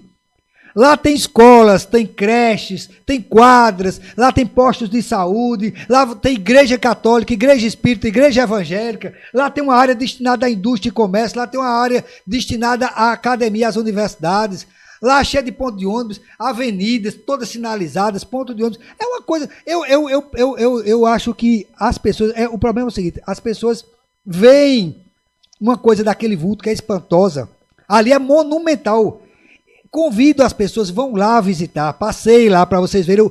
No dia de domingo, quando a pessoa tiver, dê um passeio lá para você ver o que é aquilo. É bonito de se ver, dá vontade de morar lá. Casas novinhas, muito bem construídas. Não é casa mal construída, não é aquelas casas que a gente via antigamente, conjuntos habitacionais de qualquer jeito. Não. Casas e apartamentos muito bem construídos, com cerâmica, com azulejo, com energia solar para aquecer a água. Sabe? Então, são casas bem divididas, bem repartidas, casas projetadas para quem tem cadeirante, deficiente físico, banheiros adaptados para quem tem idosos e deficientes físicos e tal. Então, enfim, é um marco na história de Campina Grande. Aí o camarada vê, ao invés de ver o ponto positivo, ele só vê o negativo, o atraso. Que atraso se não está pronto? Como se está pronto? Não pode entregar. Porque, como você bem disse, se existe verba federal, Existem normas, existem regras. Aquelas casas não jogou para cima e jogou para o bolo, como se dizia, não. Aquelas casas são financiadas. As pessoas vão pagar pequenas prestações. Pequenas prestações. Então, veja, para isso é preciso assinar um contrato com o banco. O banco que o governo do Brasil determinou, o Banco do Brasil. Então, se a pessoa não está com a documentação em ordem, do jeito que o banco exige, não assina o contrato. Se não assina o contrato, enquanto a pessoa não providenciar aquela regularização daquela situação, não assina o contrato. Se não assina o contrato, o prefeito não pode entregar a chave. Não pode entregar o órgão financiador, ele não permite o habite-se. Ou seja, entre para morar, entre que a casa é sua, não pode. A pessoa já ganhou a casa por um sorteio, ela se inscreveu, passou por um processo seletivo, depois um processo de sorteio rigoroso, auditado por Ministério Público, pela universidade, por todo mundo. Quer dizer, um processo seríssimo. Então, quem ganhou, ganhou mesmo, ganhou por merecimento e por sorte. Então, as unidades depois foram sorteadas segundo os sorteios para quem vai ficar com tal casa, etc. Depois foram vistoriadas. Agora, o prefeito só pode entregar quando o banco disser que pode. O banco disser que pode. Agora, repito, vamos enaltecer o lado bom. O lado, primeiro, da ideia. Aquele terreno existia lá desde que Campina existe. A fazenda de Aloysio Campos. Por que os outros, ninguém teve essa ideia? Romero teve a ideia.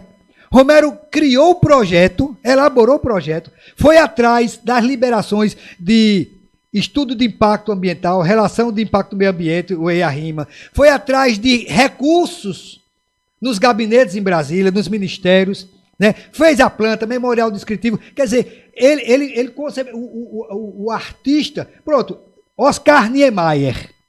Você já viu Oscar Niemeyer pegar uma colher de pedreiro e assentar tijolo nas suas obras? Não. Agora, e por isso a obra não é dele? Ele não merece homenagem? O Museu dos Três Pandeiros de Campina Grande é uma obra de Oscar Niemeyer, uma das últimas obras que ele fez em vida, com mais de 100 anos de idade. Aí você pode dizer, não, o Museu dos Três Pandeiros não é de Oscar Niemeyer porque o dinheiro da construção não foi dele, não foi ele que botou os tijolos, os vidros, as janelas, as portas, então Oscar Niemeyer não é o autor da obra. O autor do conjunto habitacional Aloysio Campos se chama Romero Rodrigues. E é preciso que se diga que não tem atraso, porque atraso é dizer assim, está pronto para entregar e ele não quer entregar, então está atrasado. Ou então, ele fixou uma data máxima e, apesar de tudo, a obra não está pronta, ainda falta construir, falta colocar telhado, falta torneira, falta cano. A parte da prefeitura de construção, de edificação, está totalmente pronta. E fez muito mais do que o projeto original. Porque teve que fazer a adutora, porque teve que abrir a pista, a BR-104, teve que fazer uma duplicação na frente da entrada, tá certo? A iluminação ali na BR está sendo feita pela prefeitura, a iluminação toda de LED do conjunto. Enfim, é um colosso, uma maravilha, uma obra extraordinária. Então, é possível que a pessoa só tem gosto ruim, só aponta uma coisa ruim? Quem ganhou a casa, fique tranquilo, a casa é sua, vai receber. Está demorando agora por conta de burocracia.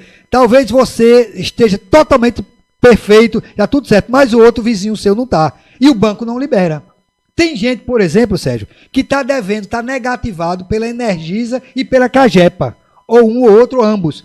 Então, a casa dessa pessoa, no nome dessa pessoa, não pode receber a ligação de água e de luz. A Cagepa não liga, porque ela está devendo, o CPF dela está em dívida de água de outra casa que ela morava, ou como inquilino, seja como for, está devendo. Então, tem que pagar a Cagepa para ligar. A Energisa, a mesma coisa. Aí, a prefeitura pode obrigar a Energisa a fazer a ligação? De forma alguma. Então, quer dizer, é preciso que as pessoas olhem. Então, é por isso que, às vezes, você respondendo a sua pergunta, eu tenho essa vontade, esse desejo de ser candidato a vereador, tenho essa vontade de ocupar uma cadeira no Legislativo, até porque, não desmerecendo ninguém que esteja lá, mas eu posso me lembrar de quem já esteve lá. Uma casa que já teve tribunos como Ronaldo Cunha Lima, Félix Araújo, se não me falha a memória, Raimundo das Fora. Então, quer dizer, hoje, a gente aqui acolá vê um debate medíocre, tacanho, pequeno, sabe? Analfabeto. O analfabeto que eu digo não é falta de estudo, não. É o analfabeto político, é o analfabeto, sabe, da boa vontade políticas, entendeu? Pessoas que não têm preparo para estar lá. Então eu tenho vontade e eu deixo nas mãos de Deus o futuro a Deus pertence. Neste momento, a minha preocupação, enquanto agente político, é ajudar na gestão do prefeito Romero Rodrigues, que além do... Só pelo complexo Aloysio Campos, multimodal, porque lá envolve moradia, lá envolve universidade, lá envolve transporte, inclusive férreo, lá envolve um parque industrial, etc. Então envolve muita coisa. Ali está perto do aeroporto, ali tem gasoduto perto, enfim, né? As BRs principais que dão acesso a Campina Grande, entrada e saída, ela está perto, enfim. Além disso, eu tenho que enaltecer, por exemplo, a educação, como avançou, os planos de cargo e carreira e remuneração, como avançaram na gestão de Romero Rodrigues, como avançou na parte de infraestrutura, como avançou na parte de trânsito e mobilidade urbana, Campina Grande premiada aí com mobilidade urbana, como avançou na saúde. A saúde nunca estará perfeita porque sempre haverá uma demanda muito grande e a quantidade de recursos é pequena. Mas você veja que nos primeiros tempos do governo de Romero, ele municipalizou o Pedro I, o serviço do Edgley, já começa por aí, criou Casa da Gestante, ampliou os leitos do ISEA, criou casa de passagem, então, enfim, deu tablets para agentes comunitários de saúde, de combate, atendimento e tudo mais, melhorou a faixa salarial de todo mundo. Enfim, se a gente for elencar aqui das máximas, eu vou dar uma coisa simples que ninguém está nem lembrando. Romero Rodrigues criou a terceira faixa na Avenida Canal, que não existia, dando mais fluidez ao trânsito. Então, as praças equipadas com academia de ginástica e parque de recreação infantil, não é? Com quiosque e tudo mais. As praças hoje em dia são bonitas de se ver. O tanto de praças que o Romero... A iluminação na entrada e saída da cidade para o sertão, na Avenida Portugal ali, que vai até a Pracinha do Amor ali. Iluminação de LED. Uma iluminação de LED que é fantástica. Aquilo ali era causa de acidente constante. Não é? Então, se você... Para onde você olhar, esse banho de calçamento e de asfalto que o Romero está dando na cidade... São centenas e centenas e centenas de ruas calçadas e asfaltadas. Não é, são novos calçamentos e novos asfaltos. Não é recapeamento, não, como fizeram no passado. Tinha gente que dizia assim, programa Vias Abertas, e o programa Vias Abertas era colocar uma goda, uma natazinha em cima do asfalto que já existia. Não abriu um beco o programa Vias Abertas aqui. E Romero, até por ironia do destino, nos primeiros dias do governo de Romero, ali no bairro de Santa Rosa, Romero abriu na rua São Pedro, se não me engano, uma casa que estava lá mais de 50 anos, empatando a passagem na rua. Romero foi lá, indenizou, desapropriou a casa e abriu a rua. Ali sim foi uma via aberta. E tantas outras. A conclusão da Agimir de Figueiredo... E bairros completos aqui na cidade de Campina Grande que viviam praticamente na lama. No isolamento. Hoje estão 100% calçada. Eu digo até um exemplo do bairro da Ramadinha 1, que hoje ela é praticamente 100% calçada. Rapaz, o Dourado, o Jardim Europa, o Pelourinho. Se a gente for dizer os bairros das periferias... Então, eu acabei falando agora da Agimir de Figueiredo. A Agimir de Figueiredo morreram 11 pessoas de acidentes, atropeladas ou batidas de carro, durante a fase de construção paralisada, na gestão anterior a Romero Rodrigues. Romero entrou, destravou a burocracia e terminou a Agimir de Figueiredo, que ele pegou as obras totalmente iniciadas. Fez os 2 viadutos, fez a ligação, asfaltou e tal, e hoje está uma maravilha aquele acesso ali. Então, assim, a gente teria que ter muitas horas aqui para a gente sair elencando detalhe as obras da prefeitura. As obras e ações que foram desenvolvidas sob vários aspectos. E a moralização na administração pública, a partir de colocar a folha de pagamento em dia, que ele encontrou com folhas de pagamento atrasadas, vale transporte dos funcionários atrasados.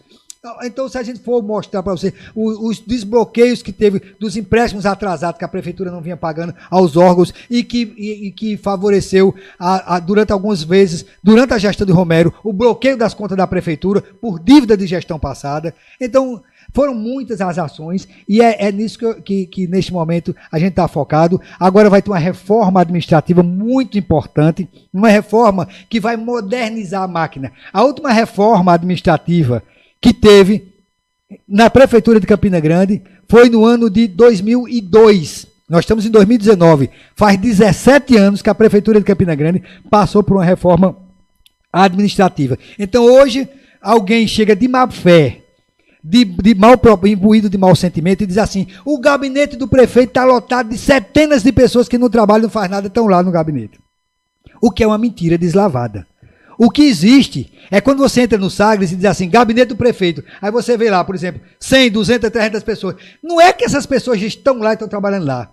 É só porque estão alocadas tecnicamente no papel no gabinete do prefeito. Na realidade, o gabinete do prefeito é para ter só o prefeito, a assessora, a secretária do prefeito, um motorista.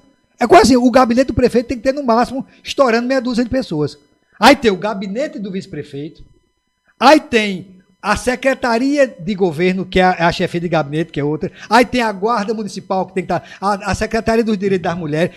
Agora, tudo isso hoje está lá. Então, quer dizer, a guarda municipal, então dá a impressão que todo aquele pessoal está no Palácio do Bispo, na Rua Rio Branco, o que não é verdade. Então, outra coisa, distorção de cargos. Tem pessoas cedidas a outros órgãos, tem pessoas que estão exercendo a função com a nomenclatura de outro cargo, porque precisa adequar a uma realidade. Então, o organograma vai ser ajustado e o fluxograma, a rotina de cada setor para otimizar o serviço. Então, vai se debruçar sobre o que esse servidor faz, para que ele faz, como é que ele faz, para poder otimizar o serviço dele, ver o que é que ele precisa. Vai ser visto nomenclatura de cargos. Tem órgão aqui que tem um coordenador e abaixo do coordenador tem um diretor. Em lugar nenhum no mundo, um diretor é subordinado a um coordenador. Entendeu? Então, são questões administrativas, técnicas e operacionais, que por isso o prefeito anunciou que vai fazer a demissão de todos os comissionados, que são 300 e poucos só, não são milhares, como o pessoal diz, comissionados são 300 e pouco na prefeitura. É boa informação, porque essa informação trouxe até um alarde, né, na questão da prefeitura, porque parece que as pessoas não entendem o cerne administrativo da coisa, aí parece que só lê a manchete, mas não lê a matéria em si. Então essa informação que o senhor está trazendo é extremamente importante. São cerca de 360 comissionados que vão ser demitidos, inclusive eu. Aí depois, se eu for reconduzido, eu vou voltar ao cargo. Hoje eu sou diretor econômico financeiro do IPSEM.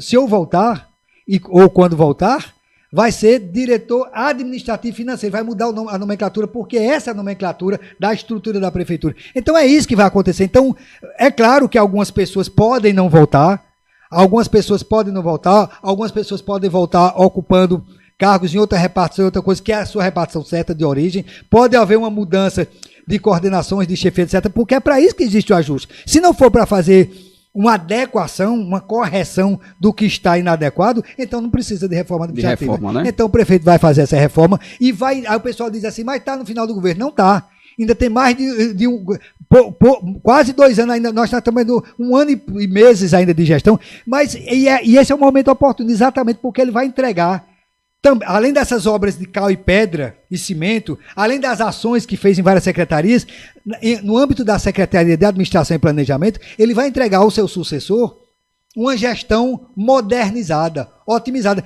O governo não só faz com obra, não, faz com ações também. É dever do prefeito modernizar a máquina administrativa. Então, por essas razões, Sérgio, é que a gente está muito tranquilo de estar terminando esse ano e o ano que vem, o ano de entregar o mandato para a nova gestão, com a tranquilidade de ter realizado um trabalho excelente, além das possibilidades. Se você pegar nas gestões passadas de Romero, quanto era o repasse para a prefeitura, de FPM, de ICMS, e quanto é hoje, você vai ver o quanto que caiu, o quanto que declinou. Então, foi obrigado a se fazer muito com pouco, com honestidade, gastando corretamente, fazendo a coisa. Evidentemente que problemas existem em toda gestão, mas os problemas são enfrentados, são corrigidos e são otimizados. Tá certo. A conversa foi boa, o papo foi muito interessante aqui com o professor José Araújo.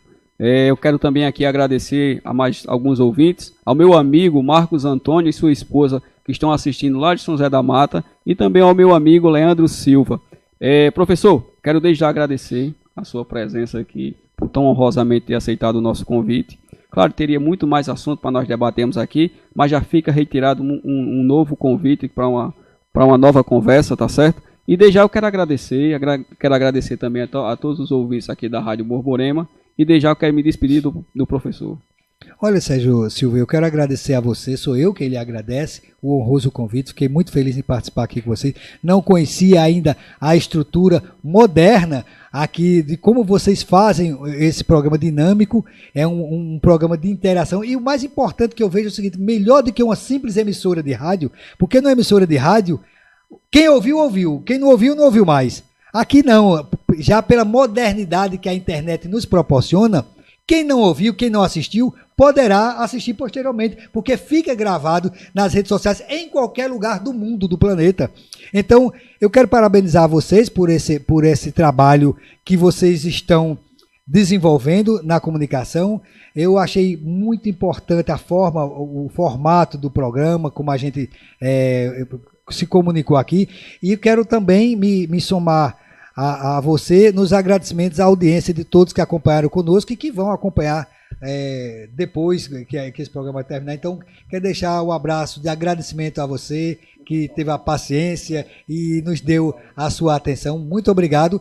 E estou à disposição, Sérgio. Sempre que você nos convidar, quero deixar meu abraço ao Bruno Ebert também, é claro, meu companheiro, meu amigo de longas datas, viu? Muito sucesso à Rádio Borborema e a todos que fazem essa emissora. Um grande abraço a todos, muito obrigado. E desde já eu quero agradecer a todos, e se Deus assim nos permitir, amanhã estaremos aqui novamente para mais uma edição do Entusiasta, e fiquem todos agora com a programação do Vitrola no Ar, com o nosso amigo Vitrola no Ar, Carlos JR.